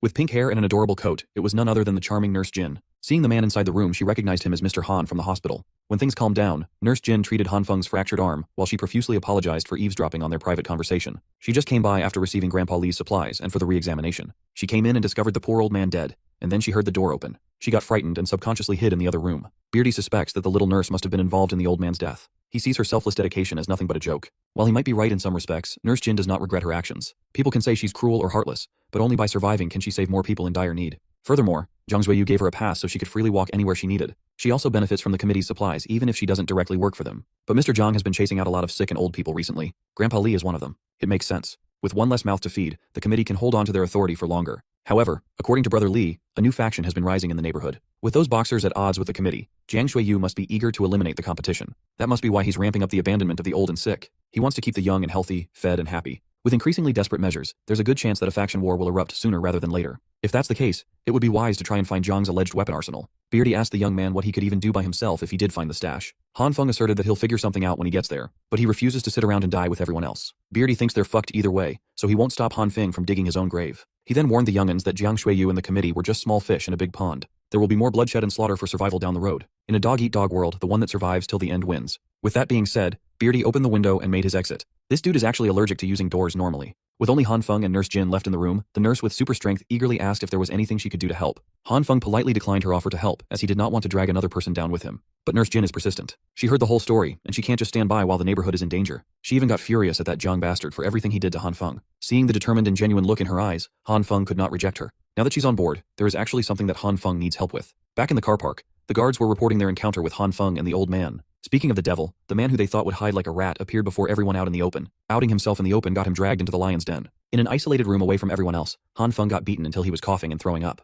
Mr. Jiang's lapdog tied him up, kicked him repeatedly, and warned him of the dangers of stealing supplies from the committee. The brainwashed twin threatened to cripple his other arm if he ever dared to step foot in their territory again. He would have wailed at Han Feng even more if Mr. Jiang hadn't needed all hands on deck to deal with some sort of emergency that had just cropped up. After making sure that the goons had left, Han Feng's body emanated a green light, healing his injuries. He paid the price in the form of bruises and wounds, but he finally made his way back to the committee's area. Han Feng intends to look for the armory once he finishes healing his injuries. He can't afford to waste any more time. Every second counts. After bathing his body with the green light, he softened the rope using his purple light. He even fixed his fractured arm, but using the green light drains way too much energy that he almost fainted in the middle of doing so. He really needs to figure out how to heal specific parts instead of blindly coating his whole body. Right after recovering and freeing himself, Han Feng heard footsteps coming from outside. The door creaked open, and the goons tossed the tied-up brother Li in. Fortunately, Han Feng moved fast enough to wrap the rope back onto his body. Seemingly in a hurry, the goons exited soon after, giving Han Feng a chance to check on his bro. Brother Li's face was unrecognizable. Look, he's not the best-looking guy in his normal state, but his bruised-up mug is even worse. Han Feng added even more injury by slapping Brother Li awake. At least it was an effective way to wake him up.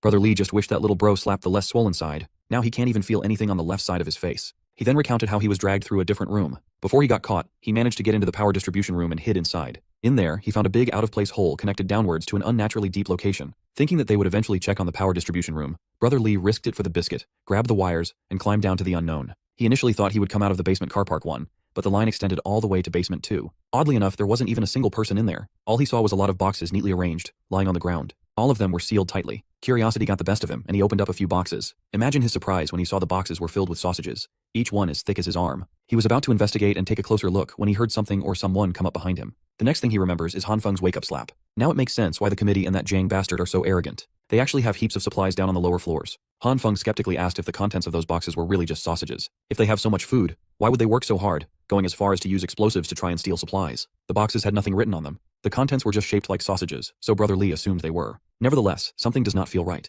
At least now they know that Jiang Xueyu really has a secret warehouse. Suddenly the duo heard the guards coming back. They were talking about how odd it was that Mr. Jiang was rushing them to dispose of Li Ziyi when they were trying to rope him in just the day before. Hearing that he has a kill order out there scared Brother Li out of his wits. When the goons entered the room with weapons in hand, the prisoners were gone. Confused, they searched the room. Unbeknownst to the poor goons, the duo had already set up a vengeful ambush. And so, they turned the tables, jumped their captors, knocked them out, and tied them up. Since Jiang Xueyu is going as far as to issue a kill order with his secret stash discovered, whatever's down there is definitely worth investigating. Still, there are tens of boxes in there. Brother Li wonders what they can even do once they manage to get back into the second basement. Han Feng assured him that it wouldn't be a problem once they got together with the evil king. Retrieving and reactivating his earpiece, Han Feng contacted the evil king and asked if the big sister he had sent had arrived. Oddly enough, the little girl asked if it would really be okay to let the girl who snatched Han Feng's gun inside the house. This is bad. Instead of Nurse Jyn knocking on the door, it is that witch, Hyiona. Han Feng hurriedly warned the evil king to keep the door shut and avoid the crazy witch at all costs. But it might just be too late. The transmission was cut, and Han Feng is in the dark about what's happening upstairs. They have to go back up and check on the evil king's status first. For the second time today, the duo sneakily traversed the frigid halls of the lower floors, making sure that they didn't get caught once more.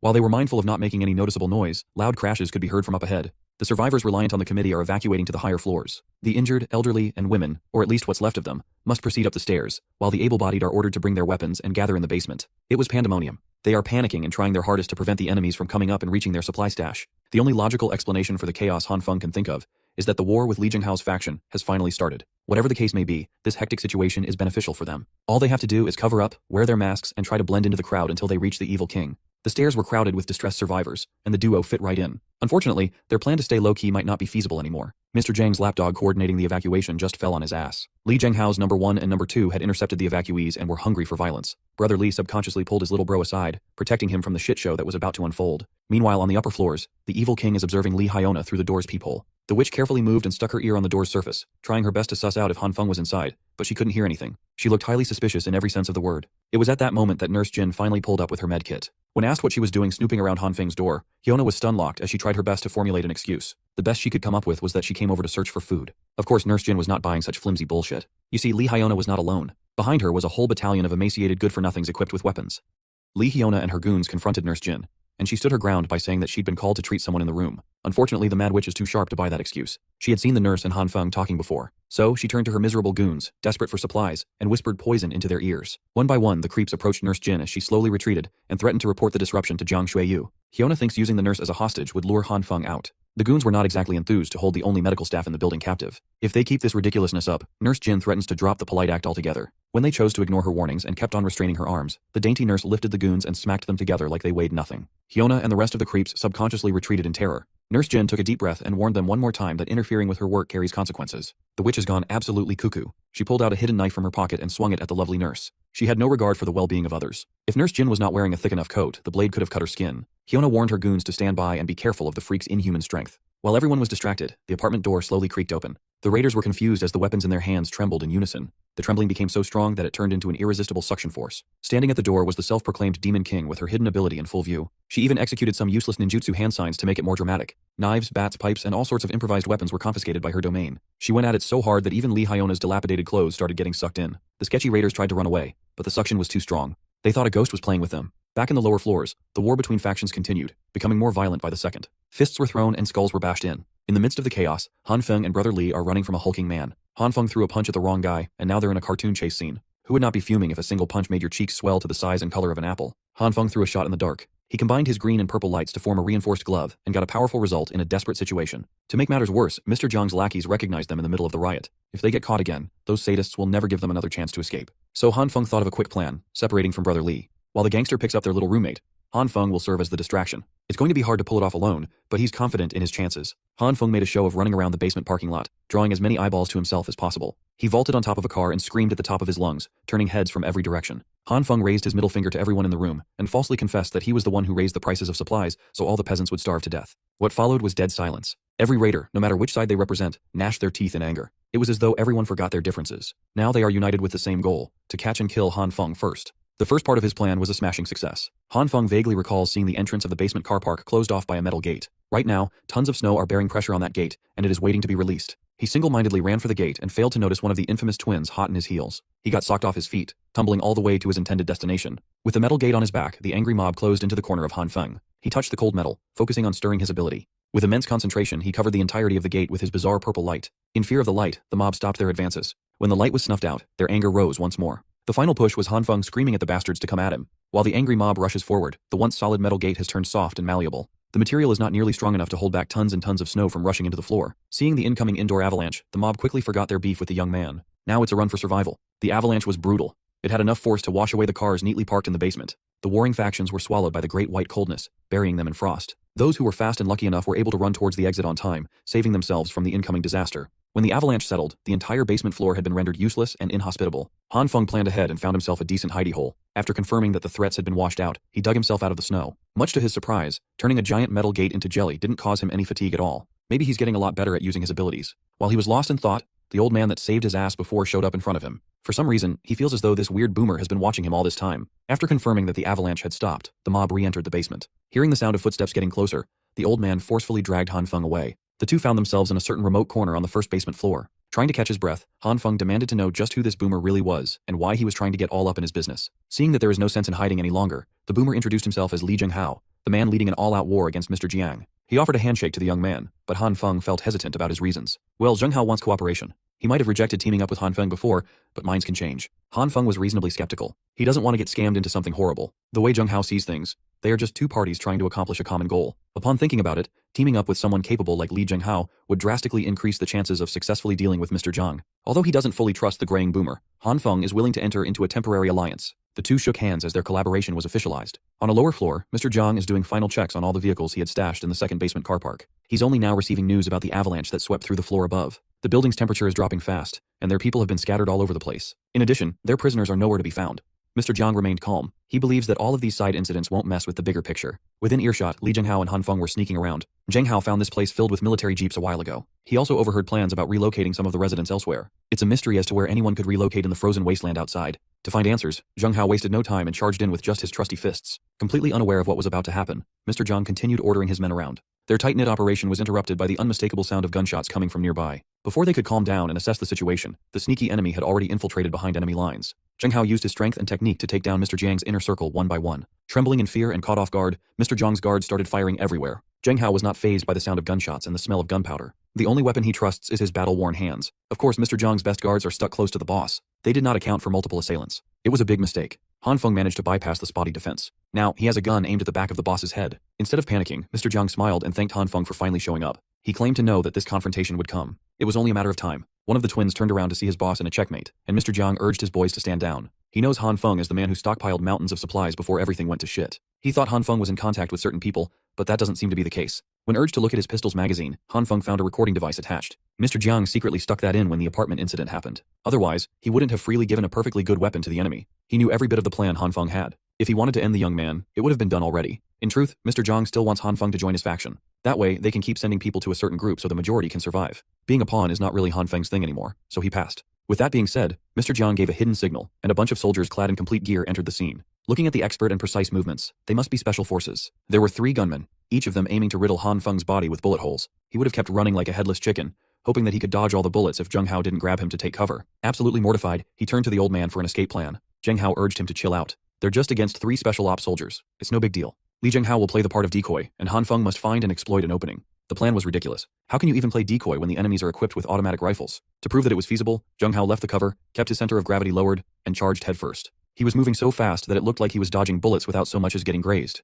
When he finally enters his effective range, the guns in his fists are equally lethal. His close combat skills and reaction time cannot be those of a human. While the old man is dancing with bullets, Mr. Jiang is getting ready to board one of the vehicles to make his next delivery. Han Feng won't let him get away without interruptions, though. With his purple light, he coated the ground, turning the surface into mush. As the concrete softened, the tires sunk into the floor. This was enough to stop Mr. Jiang's vehicle from exiting the car park. Looking at the side mirror and seeing the soft ground eating up the tire, he thought his eyes were playing tricks on him. Han Feng was glad that he could mess with them from a safe distance. Just when he was about to do the next tire, a frag grenade flew in his direction. A hooded stranger found him messing with the Jeep, skipped every weapon there was, and jumped straight into throwing a grenade. While Han Feng's life flashed before his eyes, the hood smiled and saluted. The grenade bounced on the Jeep. The explosion is imminent. Han Feng ate the blast at point-blank range. A normal human cannot possibly survive being in that radius. His body was torn apart. The grenade did its job well. The next thing you know, Han Feng is opening his eyes to the feeling of being tickled. Those goats that he used to dream about are back. They are flocking all over him and licking his entire body. He closed his eyes and just enjoyed the ticklish process wholeheartedly, until he felt an oversized tongue joining in on the fun. Of course, the giant tongue belonged to a giant goat. The enormous and slimy appendage wrapped around his naked body, traces of green light flickering. The tiny flickers continued to grow until his body melted and reformed around the green brilliance. In the real world, his body rapidly repaired itself as the green light shows and healed the damaged parts in the blink of an eye. Han Feng died and was resurrected when his power kicked in automatically. His body might have been restored, but his mind seemed absent. The Jyn twin in the driver's seat managed to get the tire out of the sunken concrete and is now ready to drive away. Before he could step on the gas, the whole side of the Jeep swiftly crumbled into nothingness as a red light erased everything in sight. The light flickered ominously, devouring every matter in sight. With a single swipe of his hand, the unconscious Han Feng deleted half an armored Jeep. After tearing the vehicle apart with a touch, one of the twins aimed his gun at Han Feng. He saw the barrel of the lethal weapon aimed at him with bloodshot eyes and grabbed that sucker with his glowing hand. The pistol exploded to pieces, dismantled into smithereens. The destruction continued, devouring the threads of Jin Qinwu's clothes. Mr. Jiang's calmness had vanished alongside the Jeep's roof as he scurried out of the vehicle. Exposed to the bone-chilling elements exacerbated by the avalanche one floor above, Jin Twin shivered in pain. The cold quickly spread through his body as the red light devoured the top of his skin. Within seconds, the poor underling died from the cold. His twin brother saw everything happen and felt the desire for vengeance brewing. Jin Qinwen charged the berserk Han Feng with a metal pipe in hand. He was eager to bust the guy's head open, but it won't be easy. When the metal pipe touched the red light, the material burst into pieces, dissipating in the air. Mr. Jiang called one of his men to request for reinforcements. This is beyond his expectations. Ignoring the surviving twin, the unconscious Han Feng sought a different target. With purple bouncy lights in both hands, he slowly strutted his way to a different armored Jeep. The driver and passenger didn't know what to do as the gooey light devoured the entire vehicle. Suddenly, the exterior of the Jeep started dripping like it was made of melting wax. The vehicle had turned almost liquid. The people inside the armored Jeep screamed for help and tried to get out, but it was too late. With an unrecognizable shape, the material hardened once more, turning the driver and passengers into metal statues. To stop his brutal rampage, someone started shooting at Han Feng. A bullet lightly grazed his cheek, and the green light immediately healed the wound back up. The inexperienced guards trembled as they ran out of bullets. They saw what Han Feng did to their comrades. All they can do now is run for their lives. Covering their retreat, the special ops shifted their main target to Han Feng. They were tasked with prioritizing Mr. Jiang's party. Seeing his playmates change course annoyed Li Zheng Hao. At least one of the special ops forces stayed behind to engage him in hand-to-hand combat. Throughout the whole sequence, Zheng Hao is trying to decipher what really is happening with Zhang Xueyu. As bullets chased him down, Han Feng used his purple light to gain some verticality by sticking to the walls. He responded to their lethal force by turning the floor into a gelatinous substance, making it difficult to maintain balance. Once he successfully took away their ability to aim accurately, he closed the distance and erased their automatic rifles from reality with a burst of red flash. Mixing it up a little, the green and purple lights shone as their properties made it possible to reshape the remaining metal from the guns into a melee weapon. It was a twisted and crude blade, befitting a man bereft of control of his own body. With one clean swing, Han Feng slit the throats of the special ops agents hounding him. After those last two kills, the exhaustion from using his power to its limits had finally caught up to him. As his body was shutting down, the vengeful twin jumped out of the shadows for a sneak attack. Before Jin Qinwen's metal pipe could crack his skull open, Han Feng collapsed on the cold, dark ground. Seeing as the terrifying monster had become defenseless, Qinwen thought he could land the killing blow. Unfortunately for him, Li Zhenghao is still around to protect his business partner's unconscious body. In a one-on-one, a single special ops bastard could not possibly survive his champion's fist. Today, he learned that Han Feng is a madman when he loses control. After retrieving the young man's body, he heard some movement from outside and immediately ran to hide. Mr. Zhang had returned to the second basement car park with a fresh battalion equipped with riot shields and blunt weapons. He commanded the battalion from the middle while holding a gun tightly as his lifeline. Upon doing a perimeter sweep, they found 2 dead special ops guys. There were supposed to be 3, but only 2 corpses were found. Jing Qinwu froze to death. His brother and a few others who ran were the only survivors. With the soldiers dead, they don't have a guide to reach the other base camp anymore. Mr. Zhang accepted that today's plan was a massive failure. They must recuperate and rethink a strategy. Meanwhile, in an abandoned room, someone is burning books for warmth. Han Feng woke up screaming about a grenade. It seemed like that was the last thing he remembered. If that's the case, then why is he still alive and where is he? Those are the questions swimming in his mind. Thankfully, there was a familiar face nearby, the one who grabbed him to safety, Li Zhenghao. When asked what happened, Zhenghao can't even come up with a reasonable explanation of what transpired without sounding insane. More importantly, he has gained a general idea as to what Jiang Shuiyu is planning. As for the specifics, he has a willing volunteer to get some more answers, paid with blood and torture. Based on what the soldiers had already confessed, a so-called base sent them to conduct a transaction with Jiang Shuiyu. Allegedly, they are bringing food and weapons in exchange for the residents. When asked why, the soldier awkwardly mumbled that they simply needed manpower for construction. Anyone with a brain could tell that that's a load of bull. In this situation, no one is trying to take on more mouths to feed. The soldiers insisted that they were just trying to rebuild civilization while saving as many people as possible. To prevent any more lies from being spewed out, Li Zhenghao continued with the torture by breaking one of the soldiers' fingers. It made him confess that the failure of today's mission would just lead to the base sending more people over. When asked if any superhumans would be involved, the soldier averted his gaze and tried to pretend that he didn't know what Zhenghao was talking about. Well, that basically confirms that the base has mutated people. Making an enemy out of them would prove troublesome. Han Feng had just woken up, and now he's getting a close look at Li Zhenghao's cold cruelty. Seeing as they won't be able to extract more information, Zhenghao slayed the soldier in the most gruesome way possible. In his eyes, this new base is just another faction with unknown and possibly nefarious goals. They can either get rid of that group, or they can leave and find a new place to settle down away from chaos. For now, Han Feng would like to get back to his crew and discuss. On the way up to the apartment, the young man mulled over the choices they had given all the information at hand. It sounds like searching for another foothold outside might be the safest choice. Before heading back up, he stopped by the second basement floor to check on the armored jeeps and heavy machinery. He tried his best to sneak around until he heard some light footsteps heading in his direction. When he tried to get the jump on the person in front, he quickly realized that he had fallen for a well-placed bait. A familiar figure snuck up from his flank, her fist homing in on his head. Han Feng raised his arm, enhanced by the green and purple light, in time to block. He did it so fluidly without much thought. Much to his surprise, he didn't feel any pain at all. It seems like the earlier incident unlocked some pretty good combos that he can access. As he was about to retaliate, a flashlight revealed that the assailant was Nurse Jyn. The allies almost threw hands. Once things calmed down, Han Feng gave his crew a rundown of what had happened and told them his plan to search for a path out of the building. Brother Li was incensed to hear that Jiang Bastard was exchanging people for supplies. The naive nurse, on the other hand, thought that sending people to an establishment with a better chance of survival was not a bad thing. Realistically speaking, Jiang Shuiyu would have already gone to that base if the promised utopia was real. He wouldn't need military escorts for trades. The bottom line is they don't have all the necessary information as of now. Hell, they don't even know if this so-called base is real or not. There's a strong possibility that more people will storm the building soon. For now, they must secure a transport vehicle in case they need to get out. At least they have plenty of choices among the many heavy-duty vehicles parked in this place. Unfortunately, they don't have the keys for most of the good stuff. Brother Li snooped around the remaining armored jeeps and found a crate of weapons. They should let the little demon king collect all this valuable loot for future use. The crate was retrieved from the melted jeep.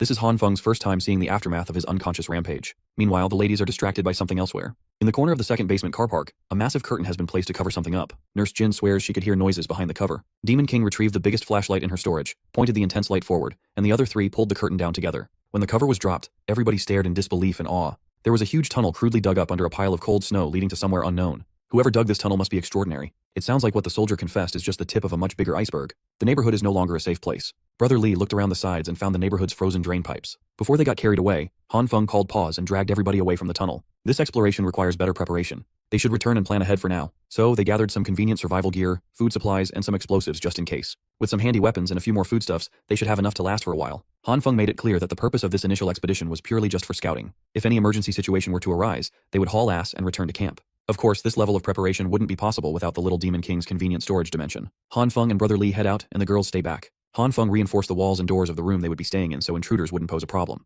The girls sent them off, and Han Feng gave them a reassuring glance. Little Demon King professed that her true eyes would bless her adventuring apostles. With what they know now, Jiang Shuiyu isn't the only threat anymore. Something worse might come from that tunnel soon. The scouting mission's main goal is to try and find another survival point. The Brotherly officially entered the tunnel and bravely marched forth. They thought the underground would be warmer, but they were sorely mistaken. Everything is frozen, so it's a miracle that someone managed to dig through. 15 minutes into exploring, they had to traverse some tricky terrain. 30 minutes later, the tunnel revealed branching paths extending in multiple directions. They picked a random path, walked, climbed, and descended for another hour. Whenever they find a manhole cover, Brother Li would go up to see if they can nudge it open. Everything is blocked by snow above. The duo has been walking around for so long that they can't even remember where they came from or which direction they should go. Thankfully, they saw another batch of distribution drain pipes and a sigh from a nearby residential area. They followed the pipes until they saw some brick and mortar structures. Like a gift from the heavens, they came across a map of the underground sewer. They've been at it for half a day, but they're still just next to the neighborhood where they came from. Shushing out Brother Lee's disappointment, Han Feng whispered to turn their headlights off. He heard the sounds of vehicles speeding nearby. It was a caravan of military trucks, and they were heading in the direction of Han City's neighborhood. Han Feng and Brother Lee managed to conceal themselves in time. It's safe to assume that those things are affiliated with the Special Ops soldiers.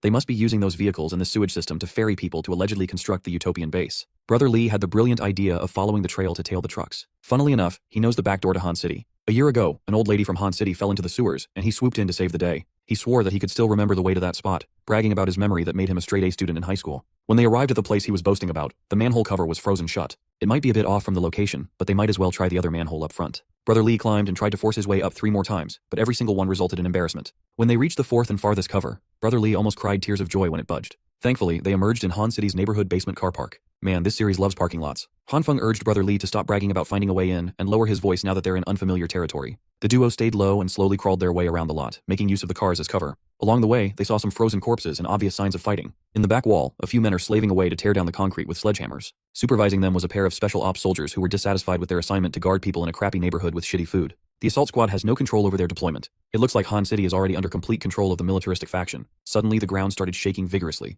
The soldiers yelled at the laborers to run away as the real workforce was about to penetrate through from the other side. The wall they'd been toiling over started to crumble and crack. Before the laborers could run to safety, a massive explosion sent them flying alongside boulder-sized debris. Emerging from the other side was an overgrown baby with a shiny bald head and an unusual glimmer in his eyes. That thing was so massive it didn't even look human. It must be the one who dug the tunnel connecting to their neighborhood without anyone noticing. No matter how you look at it, Han City is a bad place to be. If the duo is discovered, they are finished. After digging a brand new tunnel, the big baby demanded his snacks, and the soldier overseeing the operation promised snacks after cleaning up the passageway. The big baby did not like the sound of that at all. With veins bulging along his neck, he struck the ground and shattered the flooring. The destruction reached all the way up to the duo's hiding spot. That's the biggest sign to get the hell out of this godforsaken place. They crawled away, careful not to attract any unwanted attention. Brother Lee was doing so well, sneaking away, until he breathed in the dust particles from the tremor. He could not hold it in and sneezed out loud. Hearing his partner jeopardize their clean escape mortified Han Feng. The soldiers took note of the bastards crawling towards the manhole and ordered the forces to give chase. Now that they're exposed, all they can do is run as fast as possible and not dwell on their mistakes. The big baby was fast. The duo had a decent head start, but the superhuman was hot on their heels. When he entered his effective range, the big baby slammed into the ground and made the sewer system fall apart. The terrain turned jagged, making it borderline impossible to continue running. With no other choice, Han Feng urged Brother Lee to just run while he stalls for time. Now should be a good time to test his abilities against another superhuman. Using the purple light, he blanketed the torn-up floors of the tunnel. The big baby marched forward and felt his boots sink into the jelly floor. He tried to lift himself out of the sinking ground, but his weight made the process super fast. He's now realizing that Han Feng is a superhuman too, someone worth capturing alive. That's going to be hard now that the young man is mixing in his green light to harden the floor that he softened. The restoration of the soil's original properties was quick and easy. The big baby was infuriated. Now he just wants to kill the dude trapping him with weird powers. Han Feng was sweating bullets. Even with his combined power, the big baby is about to break free through sheer strength and frustration. Brother Lee, who was making some decent headway in his escape, saw that his little bro was in danger. He saw some loose metal pipes strewn around the floor and was struck with an idea. With tenacious and consistent power activation, the big baby is slowly drained. Just a bit more, and Han Feng should be able to trap their sole pursuer completely. He would have won the battle of attrition if it wasn't for Brother Lee's overprotectiveness of his superhuman little bro. The boastful gangster abandoned the escape plan, grabbed the metal pipe, and burst in to contribute to the fight. With the big baby rooted on the ground, he was able to land a clean hit to that big bald head. Unfortunately, he didn't even deal damage with his full swing. All it did was anger the fat bastard even more. This is the second time Han Feng was screwed by Brother Lee's blunders. The steadily weakening big baby hit his second wind, fueled by the desire to bury 2 pesky bugs underground. Brother Lee quickly turned around and ran. Han Feng was forced to abandon his trap. The duo was back to square one. Brother Lee had good intentions. He didn't want to leave his little bro alone, but it did more harm than good. After a few more minutes of endless running, they miraculously shook the oversized meatball off their trail. With the path behind them walled by loose boulders, they should be cleared from immediate danger for now. Now, they have a different set of problems to worry about. First is finding out exactly where they ended up running. Brother Lee assured Han Feng that the map they had seen earlier had been firmly imprinted in his genius brain, so he'd lead the way to safety. The gangster merrily picked a path and confidently strutted forward. Han Feng was not in the least bit convinced. 10 minutes later, Brother Lee yelled that he recognized the sewer layout on the left. 20 minutes after that, he continued following some random pipelines. By the 40-minute mark, he was starting to doubt his navigating skills. Thankfully, Han Feng felt a light whisper of wind coming from nearby. He finally wrestled control of where to go and followed the wind. They eventually reached a path going upwards, a literal light at the end of the tunnel. Brother Lee jumped to the front and acted as though he was the one who found the exit. They climbed a wall of ice, being careful not to slip on the icy grooves. Finally, they reached the end of the line and laid eyes on the outside upper crust world. It was dark and gloomy, but the snowfall had somewhat subsided. The world they used to know no longer exists. Everything is cold and frozen in time. Brother Lee jumped out of the sewer tunnel and confirmed that the surface that used to be water had already hardened. Han Feng carefully observed his surroundings and identified a structure that looked like the Ding Feng building. The Ding Feng is supposed to be the tallest structure within 5 kilometers northward of their neighborhood. That means they wasted a lot of time heading in the wrong direction after running away from danger underground. To illustrate, Xingfu District is located within the southern 3rd ring of Hunchuan City. Right now, they are in the northern 4th ring. With the tunnels compromised, their only option is to travel on land in hopes of returning to the district. To do that, they must first pass through Jingshan district. Under current conditions, it's practically impossible to get home within the day. Once again, Brother Lee bragged that he has plenty of contacts in Jingshan. They could probably find a hookup for a good meal and a place to rest. While he was prancing around the snow-covered roads, his foot slipped. Thankfully, the snow cushioned his fall. That's a sign of moving slowly, given how slippery the roads have become. As the night deepens, the snowfall gets heavier. Perhaps they need to find a decent shelter for the night. So the duo tried to cover as much ground as they could while keeping an eye out for a possible camping spot. They are about 3 kilometers out of Jingshan district, but the blizzard is getting worse. If they endured and powered through the cold for another hour, they should be able to enter a familiar territory. A few more minutes later, it became clear that they must either pick up the pace or freeze to death. To make matters worse, they saw a pair of dudes frozen to death in the middle of the road. Based on their packed bags, they seemed prepared for the excursion, but the cold trumps all. There was no food in the bag. Perhaps that's why they were trying to head out in search of supplies. This is just the new normal now. With the snowstorm continuously intensifying, perhaps it would be wiser to rest for now and continue the icy trek tomorrow. No one wants to suffer the same fate as these two frozen blokes. The duo managed to reach the Jingshan district as the snowstorm reached its peak. Interestingly, some of the villas in the area weren't buried under the snow. As they headed for one of the possible campsites, they spotted some silhouettes behind the heavy snowfall. Brother Lee volunteered to go ahead first and try to talk to whoever was ahead of them. Before Han Feng could warn the gangster about the dangers of interacting with strangers, Brother Lee was already gone. He was captured by 2 men. Now he has a gun pointed at his temple. With Brother Lee held as a hostage, Han Feng was robbed. The young man tried to slyly grab his gun from his waist, but the robbers weren't messing around and fired a warning shot.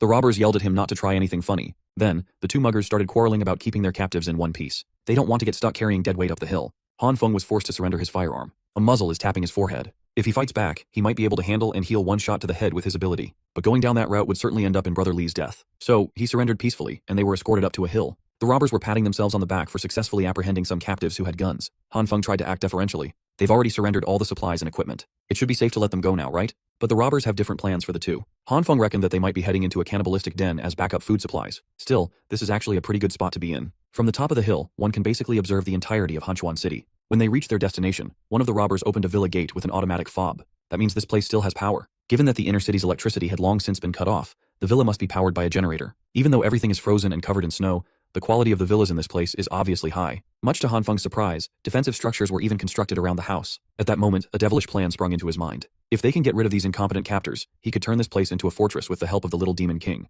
His sly giggle at the notion was noticed, and it earned him a crispy slap on the back of his head. Finally, the robbers ordered them to finish digging near the protective wall. If they did as they were tasked to do, the robbers promised to let them go and even return their supplies. All they have to do is keep their heads down and stop trying to pull any tricks. Kaozi, the bigger and dumber one, was assigned to the first shift of watching the new manual workers. Big Kaozi over here is actually starting to get annoyed at how bossy the smaller one is. He turned to the captives and threatened to fire at will if they didn't start getting to work. When asked to at least remove the cuffs, Kaozi snapped and pressed them to dig with the cuffs on. So, Brother Lee and Han Feng did as they were told. The superhuman and the gangster were reduced to simple laborers. It is uncertain whether the bastards would even keep their word and let them go after the job is done. Han Feng looked around the massive yard and saw a huge pile of snow near a truck. Upon closer inspection, he found a bunch of frozen legs, arms, and other body parts sticking out of the pile. This does not bode well for them. Han Feng quietly pointed out the pile of frozen corpses to Brother Lee. The hardcore gangster almost passed out when his brain finally comprehended that he was looking at dead people. It is possible that their captors were the ones who made that pile of death. One thing's for sure, they can't just sit and wait for their own deaths. Han Feng devised a quick plan and relayed it to Brother Lee for execution. After they went over the details, the plan kicked off with the two yelling and hurling insults at one another. They acted as though they were fighting about their shoveling methods, making the work much harder than it was supposed to be. Kaozi took note of the scuffle, aimed his gun at the two, and urged them to get back to work. The duo continued bickering, completely selling the act. Finally, Kaozi gave up trying to stop them from arguing, but asserted that the digging must be done before the sun sets. As soon as he nonchalantly turned his back on the duo, the wrangling abruptly stopped. Kaozi slowly walked back to his post, unaware that the flat side of a shovel was about to strike the back of his head. The bigger captor is down, and the duo just regained a firearm. Inside the villa, the smaller robber is sitting comfortably with a dirty magazine in hand. He was practically drooling at the pages, thinking that no one was going to interrupt his gooning time. Before he could get his pecker out, a light flashed in his face. He looked up at a gun's muzzle, staring him down. The duo waved the handcuffs provocatively and teased the robber for being such a gooner. Within just a few hours, the situation was completely reversed. The captors are now the captives. According to them, they are just debt collectors who came by the villa before everything went apocalyptic. They swore to their gods that the pile of corpses outside had nothing to do with them. They might be hardened debt collectors, but they draw the line at massacring dozens of people. Han Feng holstered the gun. He believes their story. Since the pair of robbers aren't too bad, they can freely go now. Brother Lee did not buy the story at all. He thinks they shouldn't let such threats go. Well, Han Feng promised freedom.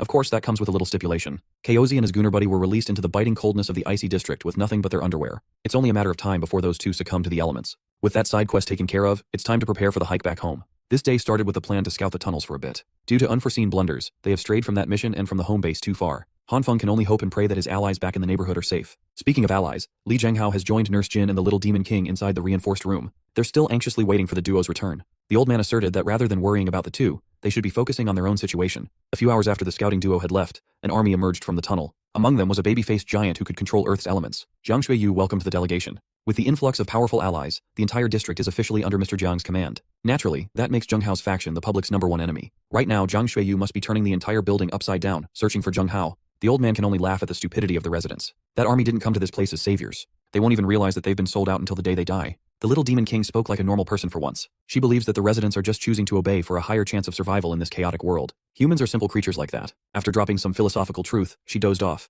and Nurse Jyn covered her with a blanket. Somehow, the idea of choosing to be obedient reminded Li Zhenghao of his life. He used to be a formidable boxer. He was a champion celebrated by many. Even so, losses are unavoidable. In the four corners of that ring, he is a warrior, a vulnerable one. In his corner was his trainer, who did nothing but hurl verbal abuse while he was getting pummeled black and blue. All that trainer cares about is getting that coveted victory. He molded Li Zhenghao into the man that he is, and he could easily take everything back just as fast. As an old man, memories of those days still haunt his mind. Zheng Hao turned to the girls and urged them to get ready to move. Jiang's dogs must be going unit by unit in search of people who oppose him. They can't stay in one place for too long. Unfortunately for them, it's a little bit late to transfer locations. The unit's reinforced door was forcefully smashed open. Zheng Hao, Nurse Jyn, and the little demon king are completely exposed. It's a mystery how they have been discovered so quickly. Well, that's because the overgrown superhuman baby sniffed them out and is drooling at the sight of his targets. Down in the basement, the military people quickly got to work organizing the massive boxes of mystery sausages and loading them onto trucks. The man in charge of the faction received a headcount report. In total, they will be transporting 97 refugees and 126 boxes of food supplies. Delivering that many assets back to their base should not be a problem. The scarred faction captain smoked his cigar and asked about the 3 special ops soldiers he sent as an advanced party. Mr. Jiang fearfully confessed that the soldiers were killed by a man named Han Feng, washing his hands of any fault.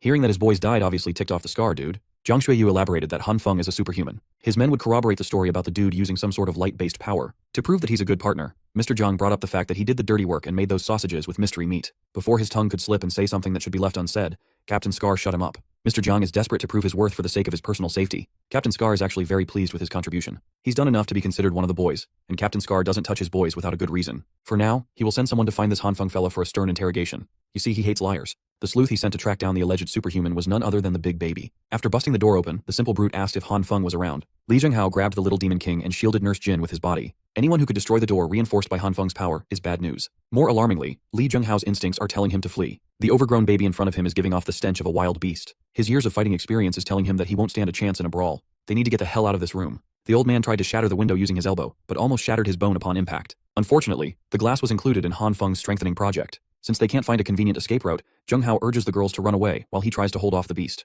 Before things get crazy, Nurse Jyn calmly approaches the big baby and insists that they don't know anyone called Han Feng, so there must be some sort of mistake here. Surprisingly, the beast bought her innocent act and even apologized for making a fuss. Nurse Jyn breathed in relief while Li Zhenghao was speechless. On the way out, the big baby double-checked the unit number posted outside and read number 1804. He was on the right floor after all. That girl just lied to his face. Big baby slammed his palms into the ground and made the entire floor tremble and shake. Li Zhenghao grabbed onto the window and found that it could slide open. He hurriedly grabbed the girls and tossed them outside the snowy view. Before falling, Nurse Jyn saw the beast inches away from trampling the old man. If there's one thing the big baby hates, it is dishonest people. From the 18th floor, the girls made a free fall down to the snowy ground. While the neighborhood is in chaos, Han Feng and Brother Li have just discovered a fun way to get back home. Freaking snowboards! Every blunder Brother Li had committed since they left had been forgiven because of this sick snowboarding idea. Of course, he couldn't resist bragging about how he used to negotiate billion-dollar deals with clients in ski and snowboarding resorts. The boards made the travel back to Xingfu District quick, fun, and easy. They finally arrived outside the neighborhood and are now trying to find a window to sneak back into. At that moment, the eruption from the 18th floor and the subsequent fall of the girls happened. Keeping her calm, the little demon king opened her storage in midair and dropped every soft and pillowy mat she had on their landing spot.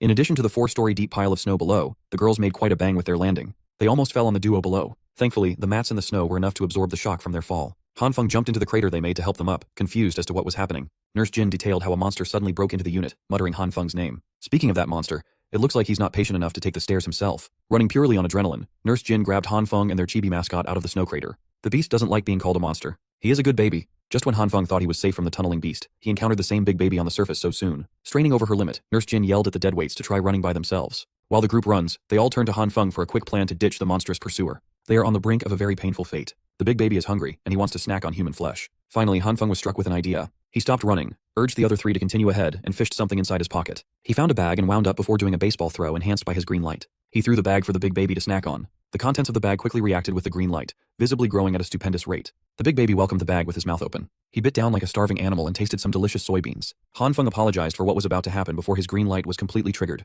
The hundreds of seeds inside the big baby's mouth and throat expanded and grew into full-grown plants. Wild vines and leaves exploded out of the monster's orifices in a vicious fashion. As expected, the big baby started choking on those beanstalks, making it hard to breathe. He had to grab the leafy obstructions and pull them out of his maw. The forceful yanking drew some blood from inside his throat, painting the white snow on his feet. His anger for Han Feng continues to rise. He's been getting outplayed left and right. The big baby barked his threats, but his mortal enemy had already vanished. Like the child that he is, he throws a tantrum on the snow. He looked like a spoiled brat who denied his snacks. Finally, the special forces got their asses out of the basement to line up and lock down the perimeter. Captain Scar gave his men a brief pep talk. In a world filled with deadly ice and nowhere to hide, they should be able to smoke some rats out. He made a beeline to his injured star pupil with curiosity. The big baby recounted what happened and how the beans instantly grew inside his mouth. Captain Scar's interest was piqued. With Han Feng's ability, the food shortage problem can be easily solved. He radioed his men who had captured the old man from upstairs, his mind working on a plan to lure the superhuman out. The group managed to run away and put some decent distance between them and the pursuers. Nurse Jyn recounted everything that happened while Han Feng and Brother Li were out on their scouting mission. She warned Han Feng about being specifically targeted by that anomalous monster. Someone who can easily destroy reinforced doors and walls is someone to be wary of. After all, Han Feng's strengthening managed to endure even against explosives. Nurse Jin's tears almost fell when she recalled how Li Zhenghao sacrificed his safety just to save the girls. Han Feng coldly accepted that it was highly likely that Zhenghao was dead. All they can do is move forward so his sacrifice won't go to waste. Both Nurse Jyn and the Little Demon King refused to buy into his pessimism. They want to rescue the old man. Even Brother Li agreed that they should repay Li Zhenghao. Well, it's not that Han Feng doesn't want to go back. It's just hard to jump in and risk their life with a minimal chance of survival. The girls were right. Li Zhenghao is still alive, albeit beaten within an inch of his life. They paraded the injured old man around the snow while Captain Scar spoke through a megaphone. He's certain that Han Feng and his group are hiding nearby. Captain Scar assured the group that what happened earlier was just a big misunderstanding. Seeing Li Zhenghao being paraded in the snowy streets, Nurse Jyn nearly jumped out of their hiding spot. Captain Scar wants Han Feng to join his organization. As long as he's willing to team up, his wife, kid, and brother will all receive proper treatment for an official. That announcement confused the group. It sounds like the enemies have some inaccurate info. Seeing no response at all, Captain Scar turned to the old man and asked if Han Feng was the heartless kind who wouldn't care whether his brother lived or died. Li Zhenghao chuckled and revealed that he had just met the kid a few days ago. That earned him a rough smacking. Captain Scar couldn't believe that this fool risked his life to protect some girls he barely knew. Zhenghao added that Han Feng had also just met those girls a few days ago. They're not his wife and daughter. Captain Scar couldn't believe that he was working with some faulty intel, so he changed his strategy. He tried convincing Han Feng to stop risking his life for strangers. If he's interested in girls, he can just pick as many as he wants from the base camp. For a second, Han Feng almost jumped at that golden opportunity. Brother Li and Nurse Jyn had to calm him down. Since the grown-ups are so unreliable, the Little Demon King stepped forward with a plan to help Uncle Zhenghao. Down in the streets, Captain Scar is stepping on the old man's broken arm, torturing him for more information. Unfortunately for these military dogs, Zhenghao is one resilient son of a gun. Instead of answering, he's more interested in asking questions about this so-called base instead. Captain Scar parroted the vague answers everybody else gave, saying that their camp was saving people, a noble sentiment that normal people would not understand. Zhenghao laughed. That cookie-cutter answer was obviously a rehearsed lie. Well, since he's dying soon anyway, Captain Scar sat closer to his ear and whispered the real answer. In the frozen urban areas, what living creature is still thriving and is plenty in number? A population so huge that they can be hunted and eaten freely. Zhenghao already suspected the worst, but hearing it from the culprits was still bone-chilling. These monsters are gathering residents as cattle for slaughter. The living consumes food, and the dead become food. Just as Captain Scar was about to blow Zhenghao's brains out, a bunch of random stuff, big and small, started falling from the sky. Upon closer inspection, the soldiers marveled at the rain of cigarettes, alcohol, and food. There were fresh vegetables and meat mixed in there too. The big baby led the charge as the soldiers ran up to the snow to grab whatever they could get their hands on. Captain Scar tried to stop his men from going crazy. He fired his pistol in the air to regain control of his boys, but it was ineffective. He raised his vigilance. This is a textbook distraction. At any minute now, the enemy will definitely launch some sort of ambush. Sounds of crushing and cracking caught his attention from a distance. The walls of a nearby building crumbled as a giant bulldozer drove through, leaving an enormous hole. In the driver's seat was Han Feng, ready to get his hands bloody. From the Little Demon King's perspective, her plan goes as follows.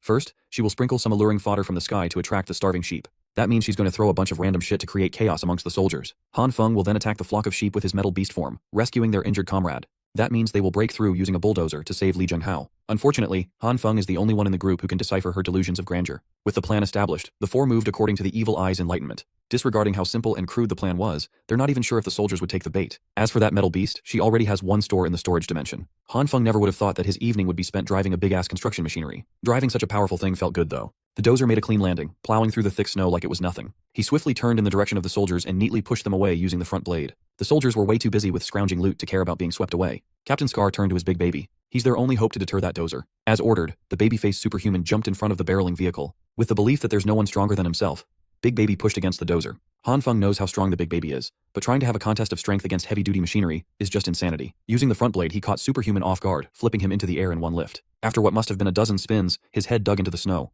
Captain Scar demanded that Han Feng stop, or he would blow Li Zhenghao's head off. Inside the dozer's cab, Han Feng couldn't hear anything from outside. So, he drove forward, unafraid of Captain Scar's empty threats. It was a game of chicken, and Captain Scar lost. He dived away from the collision course while praising the young man's ruthlessness. All that's left to do is pick up the old man and get the hell out of here. The rescue operation was a massive success. Next up is the getaway scheme. From inside the cab, Han Feng used his purple light to soften the surface where Zhenghao was lying down for a more comfortable ride. With comfort taken care of, they sped up into one of the other skyscrapers nearby. Han Feng gave the signal to the others, and they picked up. Brother Lee, Nurse Jyn, and the little mastermind broke through one of the building's windows and boarded the bulldozer's roof. As they sped off to the distance, the soldiers finally recovered, picked up their guns, and rained down on the metallic beast. They quickly boarded their armored jeeps and trucks to chase after the group that dog-walked them with such a simplistic plan. They were firing with vengeance, but their aim could use a lot of work. Captain Scar is practically screaming at his driver's ears to speed up. Unfortunately for them, the snow pile-up on the roads had become too thick. Their tires are losing grip, and increasing speed is impossible. They are up against a giant bulldozer that can just barrel through any sort of obstacle in its way. It's a massive mismatch. Even their camp only has a few of those valuable things. Actually, by the looks of it, the bulldozer is their property.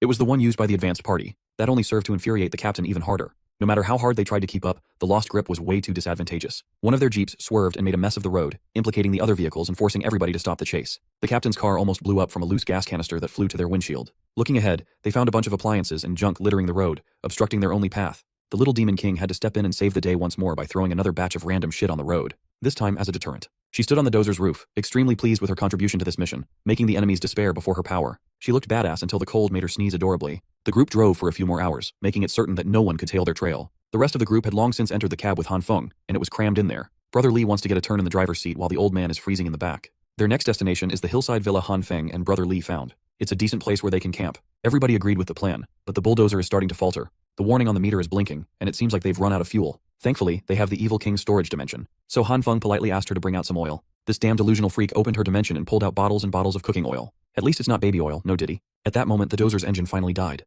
The cab was flooded with bottles of cooking oil, and Han Feng felt a headache coming from it. He cleared up the confusion and asked the little one to take out the fuel he prepared beforehand. The little demon king fumbled around her storage dimension for a minute, growing more embarrassed by the second. As it turned out, she accidentally included the fuel canisters together with the fridge, sofas, and other appliances in the pile she threw to clog the road. Even the generators were lumped in. Hearing that mortified everyone. They basically ditched their valuable stuff. Han Feng had 1 year's worth of fuel ready for consumption, but now they have none. The little one tried to assuage him by bringing out natural gas for cooking. She also has buckets of coal ready for use if that helps. Han Feng can't even do anything with this trash. While holding a lump of coal, a wild idea popped into his head. Based on his extensive experiments with his powers, plants that failed to sprout turned into a coal-like flammable substance. Meat, on the other hand, turns into an unknown black liquid that has similar attributes. Since they had no other choice but to throw a shot in the dark, he demanded a metal bucket and some meat. Once everything was prepared, he used his green light on a piece of meat. While it is difficult to enhance meat the right way, failing on purpose is so much easier. A single piece of meat filled the bucket, half full of the mysterious black liquid. Everybody recoiled at the smell of the sticky substance. Han Feng has gotten used to it. He fished a lighter from his coat and set the liquid on fire. Just as he expected, the substance is highly flammable.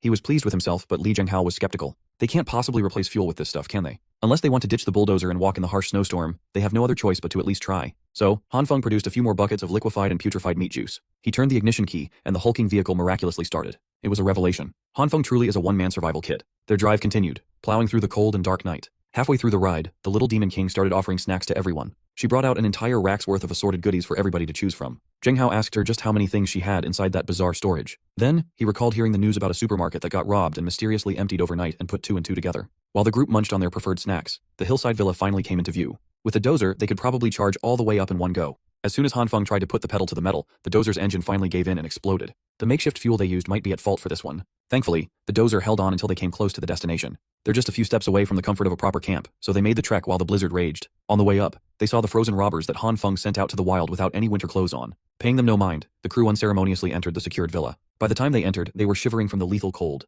dangerously close to hypothermia. They found the fireplace, fed some coal into it, lit the fire, and huddled close to the heat. Now they can finally breathe. They successfully survived the hunt of Captain Scar and his elite soldiers. There is nothing more comforting than huddling around the fireplace in the middle of a deadly blizzard. Even the ever-so-serious old man smiled. He had to admit that the villa district was a great place to hole up in. The wind blows the accumulated snow downhill, so the hilltop shouldn't be buried in snow. It's also hard for intruders to climb the hill without getting spotted. The location is easy to guard and hard to attack. If they want, they can use this place as a long-term base. While Li Zhenghao was asking serious questions, everybody was busy reorganizing the furniture around. Han Feng took care of the generator, the Demon King brought out the TV, and Brother Lee was gushing over a Gen 9 XPS game console. Yeah, these guys are staying for the long term. Since the generator they prepared has been thrown away, they're lucky that the previous residents of this villa had prepared and fueled a generator beforehand. Han Feng tinkered with the control system for a bit and successfully turned it on. Finally, they have the convenience of electricity again. He announced that they should have a celebratory feast tonight, but the girls were more interested in using the water heater to take a bath. Nurse Jyn was particularly pumped upon hearing the word bath. She admitted that she hasn't had a shower since the snowstorm started, so warm water would be greatly appreciated. She got that good stink. The mental image of Nurse Jyn showering made Han Feng blush like a tomato. He assured her that the bath would be a priority to set up tonight.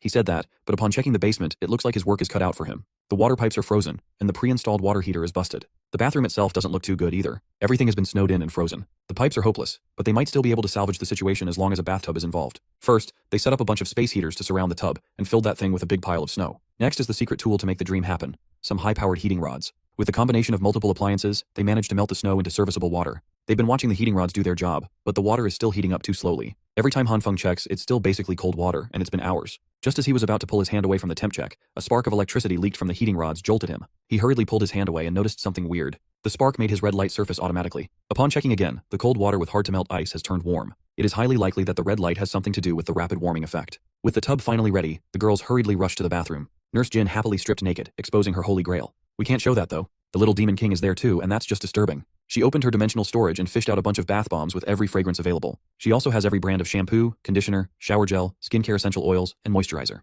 It's girl heaven in there. Nurse Jyn couldn't contain her happiness, so she buried the demon king in her mountains. They stayed in that bath for way too long. You can't really blame them. This is heaven on icy earth. With just the girls alone and naked, Nurse Jyn commented on the demon king's petite body. She actually felt insulted since she was already 21 years old. They've never asked her how old she is. They all just assumed that she was a middle schooler or something. She claimed that the power of the Demon King allowed her to preserve her eternal youthfulness. She must be studied in a lab or something. Just outside the bathroom, Han Feng was eavesdropping on the girls and intently listening to the sounds of water dripping. Brother Lee came over to drag him away to play some games, and Han Feng expertly played it cool. The gangster knows when a fellow perv is on the prowl. No amount of playing it cool could convincingly mislead him. He announced that a true person would openly take a peek at the ladies' peaks without fear. In fact, he would gladly do it right now. Han Feng had to drag him away from that bathroom door before he did something criminal. The boys settled by just playing video games in the comfort of the living room while Li Zhenghao watched. He couldn't believe that the young guns were still in the mood to play games in such a grim situation. The way the duo sees it, they have everything they could ask for. Who wouldn't be in the mood to kick back and play? They are going to stay in this villa for quite a long time. If they don't entertain themselves, boredom will kill them before the weather does. Han Feng knows that Li Zhenghao's background is not normal. As for himself, he just wants to live a comfortable life.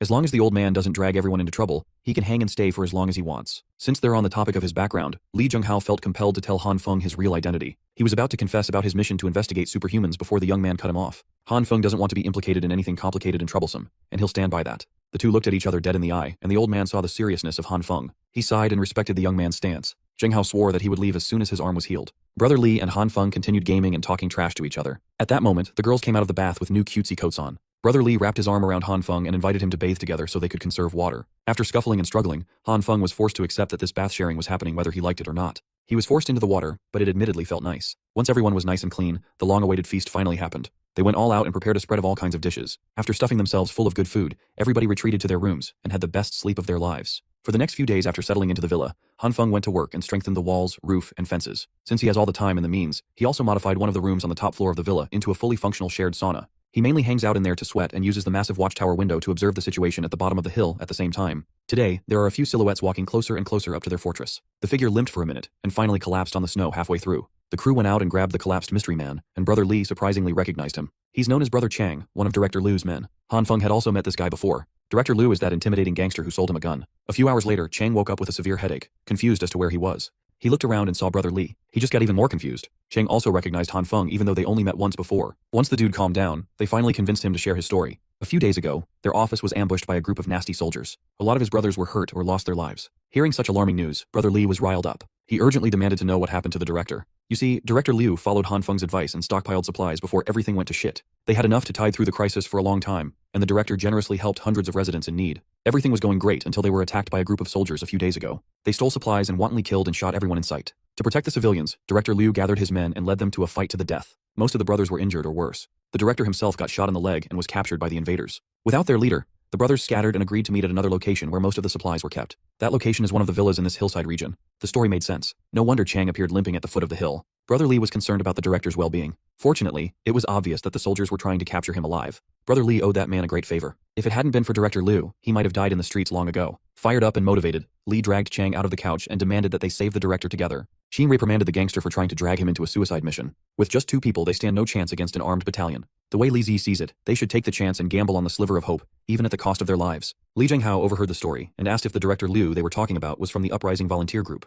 When he was an underground boxer, that man was the one who paid his ransom, brought him out of the seedy underworld, and allowed him a second chance in life as a free man. If they are going on a rescue mission to save that dignified man, Li Zhenghao will gladly lend them his strength. He still has quite a few connections in the city. If he can get in contact with them, they can have the manpower needed. Chang finally recognized Zhenghao as the wild dog of the boxing arena, the legendary fighter with 30 consecutive victories under his belt. Han Feng laughed at the old man's corny nickname. Even Zhenghao felt awkward upon hearing that moniker. So, 3 people threw their hats in the ring to rescue Director Liu. Han Feng just sat silently in the corner. He couldn't believe that the gangster who sold him his guns was such a righteous guy. Nevertheless, he has no reason to risk his life for a stranger. So, he preemptively announced that he would be staying inside the safety of his villa. He might not be able to contribute directly, but he won't let the three go out into the wild empty-handed. Also, he wanted to remind Zheng Hao and Li Ziyi to keep the superhuman shenanigans secret for obvious reasons. While Chang was recuperating, Han Feng took care of the guy within reason. They can't bring out lavish food today, or they might incur suspicions. They even prepared the most basic room imaginable for Chang, so as not to look too extravagant. When the day of their departure arrived, each bag was packed with plenty of supplies, guns, and ammo. Han Feng could understand the demand for firearms and ready-to-eat food. What confused him was Chang's request for so many cigarettes. Outside of the world, fiat currency is useless now. When major factions exchange supplies, they usually use cigarettes as solid currency. Equipped with some skis, Han Feng saw the three off with a smile. Chang bowed in gratitude to brother Han and sister-in-law Jin. He swore that the uprising volunteer group would repay this generous favor. It took Nurse Jyn a few moments to understand that the guy mistook her for Han Feng's wife. Upon realization, she blushed, her face heating up so hot it could melt the ice around her. With just Han Feng and the two girls in the villa, he felt more driven to keep everyone safe. To have better surveillance around the hill, he installed some cameras around the perimeter. He riddled the whole neighborhood with CCTVs so he could have a clear visual of anything that happened around the area. With security taken care of, he returned to a carefree daily life filled with snacks and video games. Today, Nurse Jyn came running and screaming out of the kitchen with a knife in hand. She trembled as she tried to explain what happened to little Qiu. It was a nightmare. They are now down to their last head of cabbage. Han Feng demanded to know just how many more essential fruits and vegetables they had in stock, and Qiu answered that they still had a lot. By a lot, she means about 3 carts. She doesn't really like vegetables that much, so she didn't grab too much when she emptied the supermarket. The only vegetable she loves is cucumbers, so she has a shit ton of those. This is a big mistake. They have been using and consuming supplies without doing a proper inventory check. If this goes on, they might run out of fresh supplies. As of now, Han Feng can only use his powers on soybeans, wheat, broccoli, and meat. Every other product he tried ended up as an utter failure. With the last cabbage they have left, he needs to figure out how to produce more. Everyone's health and happiness are on his shoulders. He brought the cabbage back to the living room and racked his brain for a solution. The only real option is to pray to God and hope that his green light will succeed. The first trial ended up reducing the delicious leafy vegetable into a pile of coal. He stripped another leaf and tried one more time. Without changing his crude method, he just produced more coal. He repeated this process multiple times until the cabbage ran out. Refusing to end at a loss, he moved on to carrots and potatoes. The girls just watched him from afar as entertainment. By the end of the day, he wasted every vegetable he touched without even a single fluky success. When Nurse Jyn checked on him, Han Feng naturally felt horrible for turning their entire supply inedible. Little Qiu doesn't really mind the loss as she has her unlimited cucumber reserve. Besides, they can just make up for the nutrient deficiencies with vitamin pills. Since the superpowered route didn't work, Nurse Jyn proposed that they try growing a garden. She used to grow some vegetables on her apartment balcony throughout the year. As long as there's sufficient light and proper temperature, they can make it happen. First, they need some gardening racks, soil, and nutrient fluids. They can also use LED light as a substitute for the sun. While the gardening plan is taking shape, Qiu, who supposedly robbed an entire supermarket, asserted that she doesn't have any of the items needed. Nurse Jyn and Han Feng failed to take her incompetence into account. Outside the villa, the two tried to get some soil from the yard, but the ground was completely frozen solid, and shovels couldn't go through it all. With her superhuman strength, Nurse Jyn gave it a try, and her power sent the shovel head flying into the skies. They are wasting time out here in the cold, so Han Feng proposed that they go back inside and brainstorm some more. As punishment for not having the necessities in her storage, Little Demon King was relegated to making vegetable-growing containers from plastic water bottles. Surprisingly, she was doing well. She already has a lot of finished products waiting to be filled with soil. Recycling is quite a useful skill in the apocalypse. These plastic bottles can house their future food. Since she's been doing her job diligently, Qiu barked at the two for the soil they were supposed to dig out. They're at the initial stages of gardening, and they're already fumbling. The frozen ground is a huge obstacle. Qiu proposed the idea of using the heating rod to melt the ice covering the soil, but there might be some limit to the heating effect. If they have a way to instantly melt ice, they can steadily proceed with the plan. That sentiment sprung the Demon King up from her seat. She called the Apostle of Bathwater to use his true power. Han Feng immediately understood what she was trying to imply. Previously, his red light made the bathwater warm up in an instant. If he can figure out the principle behind that incident, he should be able to melt the frozen soil outside. He's been dipping his hand coated by the red light in a bucket of water for 20 minutes now, and it's not working at all. Han Feng tried to recall every detail that led to the creation of their warm bath, carefully examining what triggered the heat. Then it hit him. The secret lies in electrocution. He turned to the Demon King and asked for some tool that could shock him. She immediately brought out a high-power strip. When plugged in, Han Feng can just stick a finger in there, and death would be instant. She's basically trying to tell this boy to kill himself. After rifling through the storage, she finally found the perfect tool. A low-voltage self-defense electric baton, or as she calls it, a basic electromagic staff. Although the label states it only has a slight numbing effect, Han Feng still felt nervous about using it on himself. Choosing to trust the little Demon King this time, he turned the electric baton on and dipped his hand into the bucket of water. Do not try this at home. The numbing effect was a little too strong. It made his eyes roll into the back of his head. At least it worked. The water heated up. Han Feng hurried outside, excited to electrocute himself for some soil. He doesn't quite understand the complete principle behind it yet, but he knows that it works. He put his red-lit palm against the ground and carefully stabbed the electric baton on his arm. This time he tanked the shock better, and the thick layer of ice integrated into the soil exploded and melted away. In his hand was a little puddle of warm water and some good old usable soil. Han Feng was hyped. This was the first time in a long time that he laid eyes on some normal dirt. He dug up enough to fill the makeshift pots they prepared, and the initial prep was finally done. Thankfully, Qiu has a lot of different seed packs in her storage. Han Feng wanted to grab a few random packs and call it a day, but Nurse Jyn asserted that the temperature would make it impossible to grow most plants. As expected from a farming hobbyist, she picked out a few that could theoretically survive the cold. The crew used the empty basement for superior heat preservation and filled it with high-power LED lights and furnaces. They went all out, but the temperature was still outside the ideal range. If they can't warm the room enough, the seed will not sprout. Since they already have a pretty good setup, perhaps Han Feng could try supplementing the growth with his green light. He tried giving it a shot, completely in tune with the seed. He expertly controlled the energy and tempo like he was playing a rhythm game. Much to his surprise, it worked. He made some leafy vegetables sprout. Afterward, he used the green light on the other seeds. The results varied, and there were quite a few failures. With continuous experimentation using new seeds, Han Feng and Nurse Jyn made dozens of sprouts. Unfortunately, the sprouts started dying a few days later due to the persistent cold. Even though they amped up the heaters, they can barely go up to around 10 degrees. They need to think of a way to somehow increase the room's temp to at least 20 degrees. They could add more furnaces down there, but there's a limit to what these things could do if they can't improve heat preservation.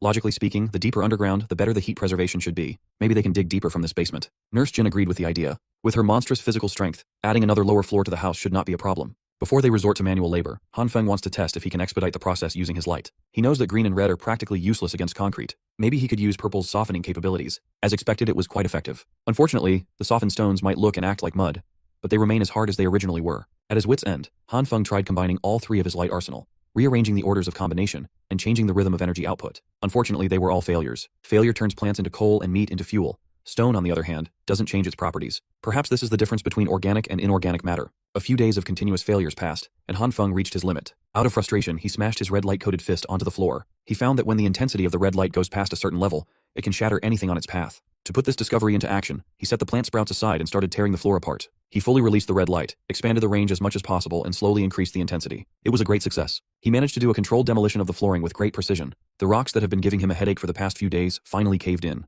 The effect was terrific.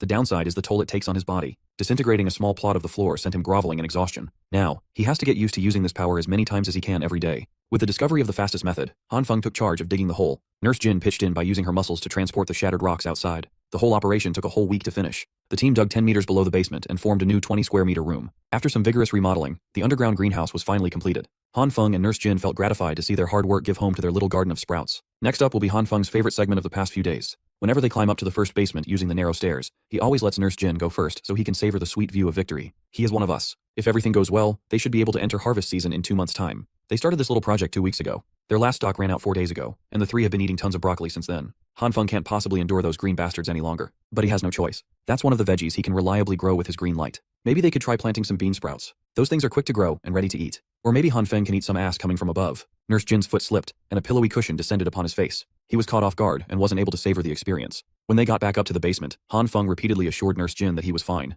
He's bleeding out of his nose, but there's a decent chance that this is not because of the crash. Nurse Jyn tried to take a look at his heavy bleeding, but he was too embarrassed to let that happen. When they ascended back to the living room, they were greeted by a very weird scene. Qiu drew an occult symbol on the carpet and put a laptop in the middle as she danced and chanted. It sounds like she's trying to summon the so-called fifth evil eye. That's what she calls one of the CCTV feeds. She's trying to repair one of their cameras using magic. Their villa is situated along a cliff and a steep cliff. As long as their cameras are installed on the hill path, they basically have the complete lay of the land. Nurse Jyn and Han Feng skid down to the affected camera to do some upkeep. Due to the increasingly troublesome snowstorms, the CCTVs have been malfunctioning a lot more often as of late. While Han Feng was replacing the compromised camera, a faint explosion sounded near enough to alarm them. The visibility outside is severely limited, so it's hard to determine the source. Han Feng dismissed it as nothing too worrying. There are definitely people on the other side of the hill, but they should be fine as long as they mind their own business. In the afternoon the day after, Han Feng woke up and went about his routine. The first thing he did was descend to the second basement and conduct some experiments. After all, the only thing on his mind is speeding up their garden's progress. He got started by sprouting new seeds, but getting the hang of the tempo was quite difficult. He found that the rhythms he can use for certain plants tend not to work on different ones. For every kind of veggie, he has to restart from scratch and figure it out anew.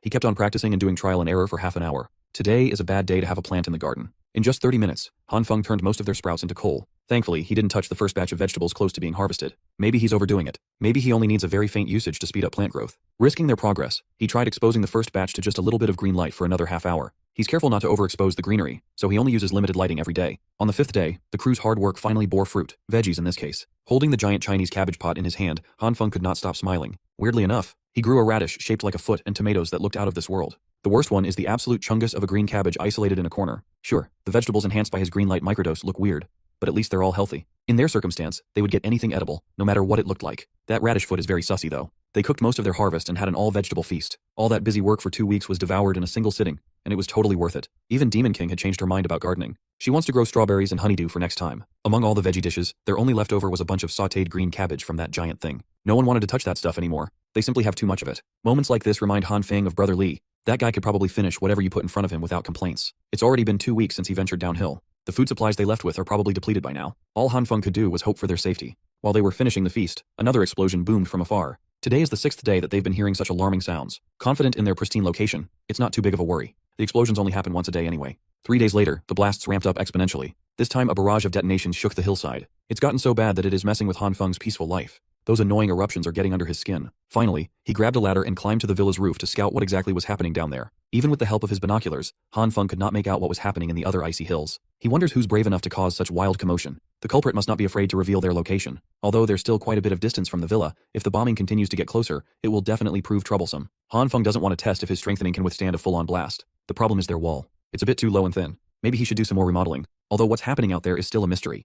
Upgrading their walls to be taller and thicker, just in case, sounds like a good plan. QQ doesn't have any cement in her storage, so conventional means are not an option. Thankfully, they already have the materials ready to use piled up nearby. They have tons of rocks lying around, dug up from the basement. First, they pile up the stones neatly. Then, you just pour some water over that thing. Before long, the water will freeze and form a pretty strong ice wall that will never melt. With the temperature at a constant low, an ice wall filled with stones can even be stronger than a regular cement wall. The Three Stooges went all out on this new project. They build taller and thicker, each one playing their role diligently. When the stones ran out, Han Feng got some more by tearing down the empty villas next to theirs. With non-stop hard labor, they completed the giant ice wall in just 3 days. They built that thing so tall that it covered the whole house. They can finally rest easy for now. The bombers didn't even give them a moment to appreciate their handiwork. The explosion started once more. This time, the blasts are near enough to be clearly visible from the villa. To make matters worse, the blast epicenters are getting nearer with every explosion. The bombing increased in volume. The next one hit one of the villas in the neighborhood. The blast sent debris flying all over the hillside. Some of them even hit the newly constructed ice wall. Up on the roof, Han Feng was grazed by a tiny wild stone. That little thing flew so fast that it cut his cheek. They're lucky to have finished the wall when they did.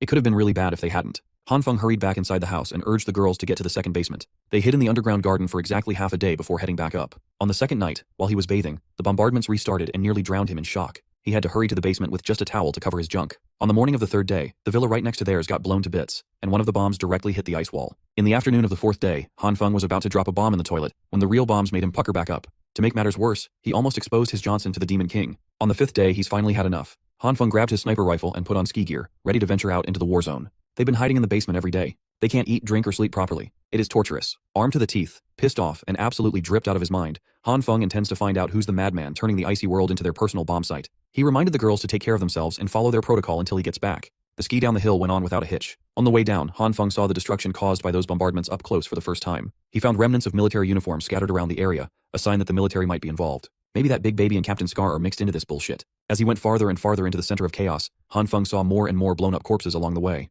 To be safe, he decided to go to higher ground to observe the situation below. The higher he got, the worse the cold got. It was very tough on his lungs. Looking through the binoculars, he found a huge cave that looked like a secret military facility of some sort. Hidden up in the walls were a bunch of cannons. Maybe those are the source of his headache for the past few days. Outside the cave's entrance, the soldiers were acting sneaky as though their enemy was inside. Then, they entered the complex while letting their trigger fingers go nuts. Maybe this is some sort of internal strife. Before the soldiers could fully funnel into the cave, they were vigorously blown out by a domineering invisible force. One soldier was pushed out high enough to land where Han Feng was spying. When he carefully looked at the poor sap, all he saw was a pile of mangled body parts. It seems like that group of soldiers got wiped out in just a few seconds. Turning his attention back to the cave, Han Feng saw a group calmly walking out. There were 3 of them, a little girl with a bazooka in hand, a little boy who had some decent drip, and a white-haired woman wearing glasses and a stylish coat. For a split second, she looked as though she had just detected something interesting. The woman looked directly at Han Feng's concealed position and smiled. Her purple eyes bewitching. This is peak mommy design if you ask me. Han Feng felt his blood run cold. He was hundreds of meters away and above her, but he felt like a helpless prey being hunted. Han Feng stayed in a prone position. No survival instincts at all. When he looked through the binoculars a second time, he saw the little girl holding the bazooka aiming at him with an unhinged smile. She pulled the trigger and blew up the top of the hill he was hiding on. Fortunately, he managed to slide out of the blast radius in the nick of time. It is basically confirmed that he was spotted from afar somehow. Those 3 are bad news. Han Feng decided to hide further before deciding on his next decision. Following the explosion, sounds of gunfire filled the air. There were still some surviving soldiers trying to hold their ground against the trio. They are fearfully retreating while emptying their mags. Unfortunately for these helpless soldiers, the little boy is there to cut their escape route by manipulating the snow to surge like a tidal wave. He did so while wearing a blank expression on his face. When he pressed down harder, the snow imploded and caused a massive icy blast. Han Feng has to accept that he is out of his depth at this point. The implosion caused an avalanche, and he was in no position to dodge this one. Tons of snow came rampaging down the hill unimpeded. It went on for seemingly forever until the terrain was altered. Once things have calmed down a little bit, a red spark can be seen leaking out of the snowy surface. Using his red light, Han Feng managed to dig his way out of the deadly pile with another person in tow. He almost got smothered to death, but he survived with quick thinking. Now he's dragging an unconscious soldier down the snowy path. Luckily, he spotted a dam and moved to use it as cover. Otherwise, he would have been pressed down by that white mass, miserably dragged to his death. That little nonchalant boy must have the ability to control ice and snow. That's the most overpowered ability in this apocalyptic snowscape. Hopefully the soldier he rescued will be able to provide him with some useful information about that 3-person army.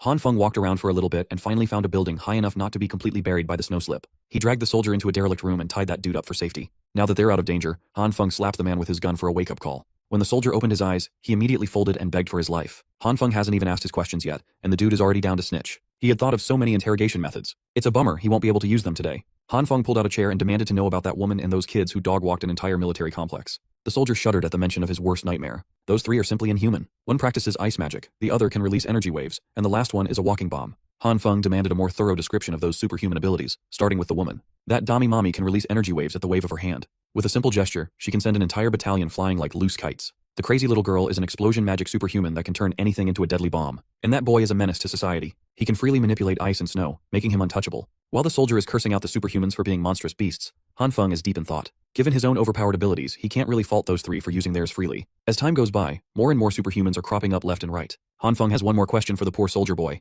He wanted to know who was directly responsible for the bombing near the hillside villa. The soldiers swore that they had nothing to do with the bombardments. Their camp has long been taken over by those three monsters. Today was actually the battalion's last effort to retake the camp after getting reinforcements from their HQ. Those bombings still piss Han Feng off, but punishing the culprit might be easier said than done. The corpses that he passed by on the hills earlier were most likely killed by that woman and her gremlins. How can you even go against such an outrageously overpowered bunch? The fact that their peaceful life is being threatened by lunatics really grinds Han Feng's gears. Since he has found the answers he's looking for, he lets the soldier go freely. Afraid that he would change his mind, the soldier boy ran into the snow without even asking to be freed from his restraints. It's all good. He will never need his hands anyway. As soon as he came out to the open field, he was blown up and deleted from existence. What followed was a series of explosions that covered the general area where Han Feng was hiding. One of the bombs nearly blasted him off the face of the earth.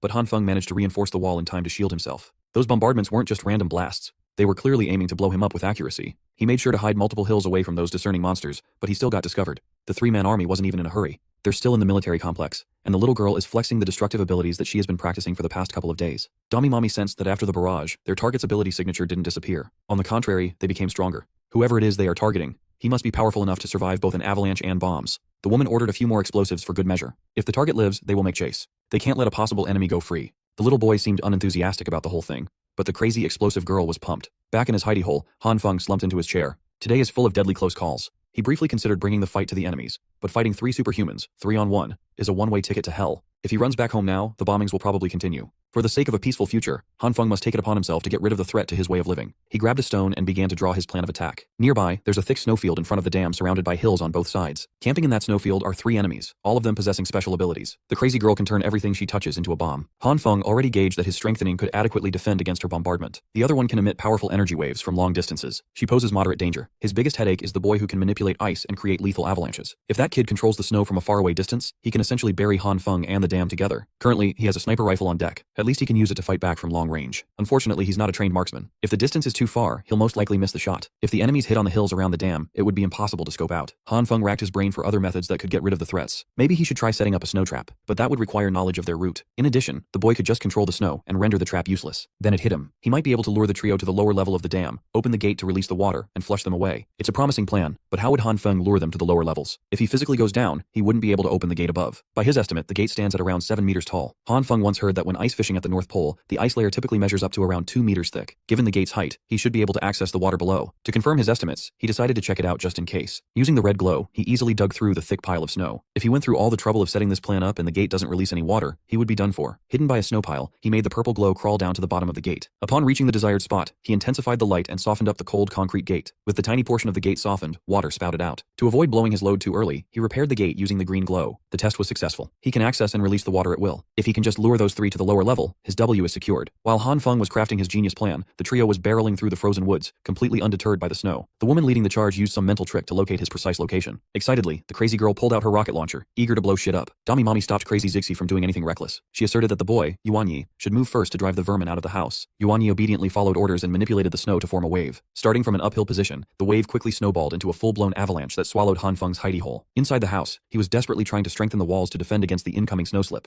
Han Feng's reinforcement prevented the ruined outpost from collapsing under the destructive force. Grabbing his rifle, he used the scope to spot the enemy's position. Tracing the origin of the avalanche, he easily found his targets. With his crosshair aimed at the woman's head, Han Feng didn't hesitate to pull the trigger. The high-caliber bullet whizzed through the cold air. It covered a large distance, thirsty for a headshot. Unfortunately, Dummy Mommy saw the bullet coming and put up a barrier on time, making the bullet ricochet away. From that point, Han Feng turned trigger-happy and made it rain and emptied his clip with increasingly inaccurate shots. Accuracy didn't matter anyway. Every bullet was blocked by that barrier. Since the snowslip didn't finish the job, it's Crazy Zixi's turn to blow shit up. With With the bullet-stopping barrier still up, the trio rushes to his location. The shots he missed didn't bother him. It was all part of the plan to lure them in. Han Feng calmly packed his gear and climbed up the table he fashioned into a ladder. The table propped him up as he reached the ceiling and started cracking a hole open using the red glow. Out on the open roof, he took a deep breath and prepared to hurl all the vulgarities and trash talk he came up with to rile the enemies up. Han Feng unleashed a flurry of insults and curses that would make a veteran League of Legends player cry. The trio was so shocked to hear such fucked up things that they stopped in their tracks. Their initial shock quickly turned into anger. Zixi wanted nothing more than to bomb him to death. She raised her arm and noticed that her rocket launcher was gone. Mommy already grabbed it for herself. The cold air turned even colder. She did not appreciate being called a run-through floozy at all. To retaliate, Mommy went sicko mode on the trigger, launching explosives to signal her wrath. Even though clouded with rage, her accuracy was deadly. Unfortunately for them, Han Feng was already onto the next part of his plan. This dude jumped from the roof and opened a parachute for a slow descent to the dam. Seeing his figure retreat to the lower snowfield, the infuriated trio made chase. Mommy was so irritated that even the usually unhinged Zixi was trying to calm her down. The rage bait was just too strong. They ran after him on foot, slowly gaining on the descending parachute. Unbeknownst to them, that parachute was carrying nothing but a decoy. Han Feng stayed above the dam to execute the most crucial part of the plan. As his purple glow softens up the gate's surface, he quietly bade his enemies a frigid farewell. The leak started slowly, but as the softened wall opened wider, the flood finally broke through. Water cascaded down the snow, pushing forward with unstoppable pressure. Han Feng wasn't satisfied with just one gate. He wanted more. He hopped through the top of the wall, opening the second, third, and fourth gates. The combined force of 4 open dams was unrelenting. Suddenly, the trio found themselves in a bind. They've gotten quite far trying to locate the man who trash-talked them to oblivion. Mommy tried to use her mental trick, but she couldn't detect any ability fluctuations nearby. The first one to notice the increasingly loud sound coming from behind was Hyiona. By that time, it was too late. The flood had already reached them. Realizing that they had fallen into a trap, Mommy pulled the kids close to her. Hyiona touched the snow beneath, lifting the pile to gain a higher elevation. But his ice bending couldn't outrun the rampaging tsunami. To protect the group, Mommy put up another barrier. Hyiona tried to snow surf away from the flood, but the surrounding snow had melted, and there wasn't enough to use. Inevitably, the barrier shattered, and they were on the brink of being swallowed whole. Despite being tripped up, her instincts kicked in, and she grabbed the kids to avoid the worst-case scenario. She managed to conjure another barrier in the nick of time. The transparent orb was the only thing protecting them from a miserable fate. In just a few moments, the frozen surface of the dam turned into an actively moving body of water. The man who made it happen was posted up on the wall with his binoculars. His view was being blocked by the hills, so he couldn't see the situation downstream. He reckoned that if they survived drowning, those 3 villains should succumb to the cold. This should be enough to be at ease and go back to the cave base to destroy all the cannons. Han Feng can already see his beautiful, carefree days coming back soon. He fashioned a makeshift footwear to traverse the thick snow pile without sinking, and headed in the direction of the military base. It would be nice if he could travel through the snow as if it were flatland, but that's not a possibility right now. The journey took a while due to the terrain, but he managed to reach his destination. He picked up an assault rifle on the way and cautiously approached the cave entrance. Although he's taking care of the immediate threat, it's still better to be safe than sorry. It would be a shame if he dies from normal bullets after expertly playing 3 ability users. Using his purple glow, he took care of the 2 cannons outside. Altering its properties, the solid metal cannons melted away. He was about to do the same thing with the shells, but considered the possibility of them exploding once they melted. A massive explosion could attract other people and even more problems. Han Feng decided to leave the shells be for now. Without the cannons to fire them, they are practically useless anyway. With the exterior taken care of, he slowly and quietly approached the cave tunnel. Inside, he found rows of huge weaponry with plenty of shells to destroy a small city. Luckily, his villa was only subjected to the small mortar cannons previously. If the bigger artillery weapons had been used, the snow wall they made would have been useless. Those huge shells sent a shiver down Han Feng's spine. These things are basically weapons of mass destruction. No matter how many times he strengthens the villa's defenses, 1 extra large shell is all it takes to blow his peaceful life to smithereens in an instant. So, melting the massive cannons was a no-brainer. Han Feng got to work and rendered the hunks of metal useless one by one. It took a while, but he finished the job handily. He turned the lengthy and girthy pipes into sad and melted hunks of metal. Heading even deeper into the base, he found an abundance of supplies. There should be enough here to gear a decent-sized military troop. It's no wonder those soldiers were trying so hard to retake the place from that super trio. Han Feng is just one man. He can't take all these valuable supplies by himself. Still, he worries that someone else might discover the crates of firearms stored in this base. If that little delusional girl were here, nabbing everything would have been easy as pie. Just thinking about such a beautiful image of Chukyu absorbing everything into her storage space excited him. Maybe he can go back to the villa and bring her here. It would be safer to have all this firepower at their disposal. After finishing his thorough sweep of the base, Han Feng made his exit. On the way out of the tunnel, he was greeted with a bunch of loose rocks thrown his way. Upon closer look, he saw mystical handprints on each of the rock's surfaces. Immediately, the rocks lit up with a crimson hue in unison. What followed was one massive explosion of combined power from tens of charged explosives. The culprits were standing on top of the cavernous entrance. Zixi finally felt better now that she had finally blown up the slippery Han Feng. Using her mental trick, Mommy tried to check if the target was dead. Her calm demeanor was replaced by shock upon scanning the blast radius. The dust of the explosion slowly dispersed, revealing Han Feng stalwartly standing while emitting a faint green and purple glow. Upon noticing the explosive rocks in his feet, he hurriedly covered up with his winter wear and strengthened his outfit. It was frightening, but he survived. If he didn't have gear that covered his whole body, he would have died for sure. It looks like the rocks came directly from right above the cave. Cursing his luck, he activated the red glow and targeted the walls of the cavern entrance. Since the enemies are resorting to ambush, he's down to retaliate by any means necessary. The red glow quickly covered the tunnel's mouth. Immediately, the concrete walls gave in and collapsed, disintegrating under the effects of his ability. Before they could figure out what was happening, the trio fell down with the collapsing surface. Zixi landed on her butt, Hyiona hit his head, and Mommy lost consciousness for a second. Willing herself to sit up, she warned the kids to get up. Upon seeing Han Feng posted up with an assault rifle aimed directly at them, she tried to drag the other 2 away. Han Feng ruthlessly opened fire to prevent his tormentors from escaping. Since she prioritized the safety of the kids, Mommy fell behind the pack. One of the bullets burrowed through her leg, cutting off her escape. The other 2 barely leapt into safety while their leader was incapacitated.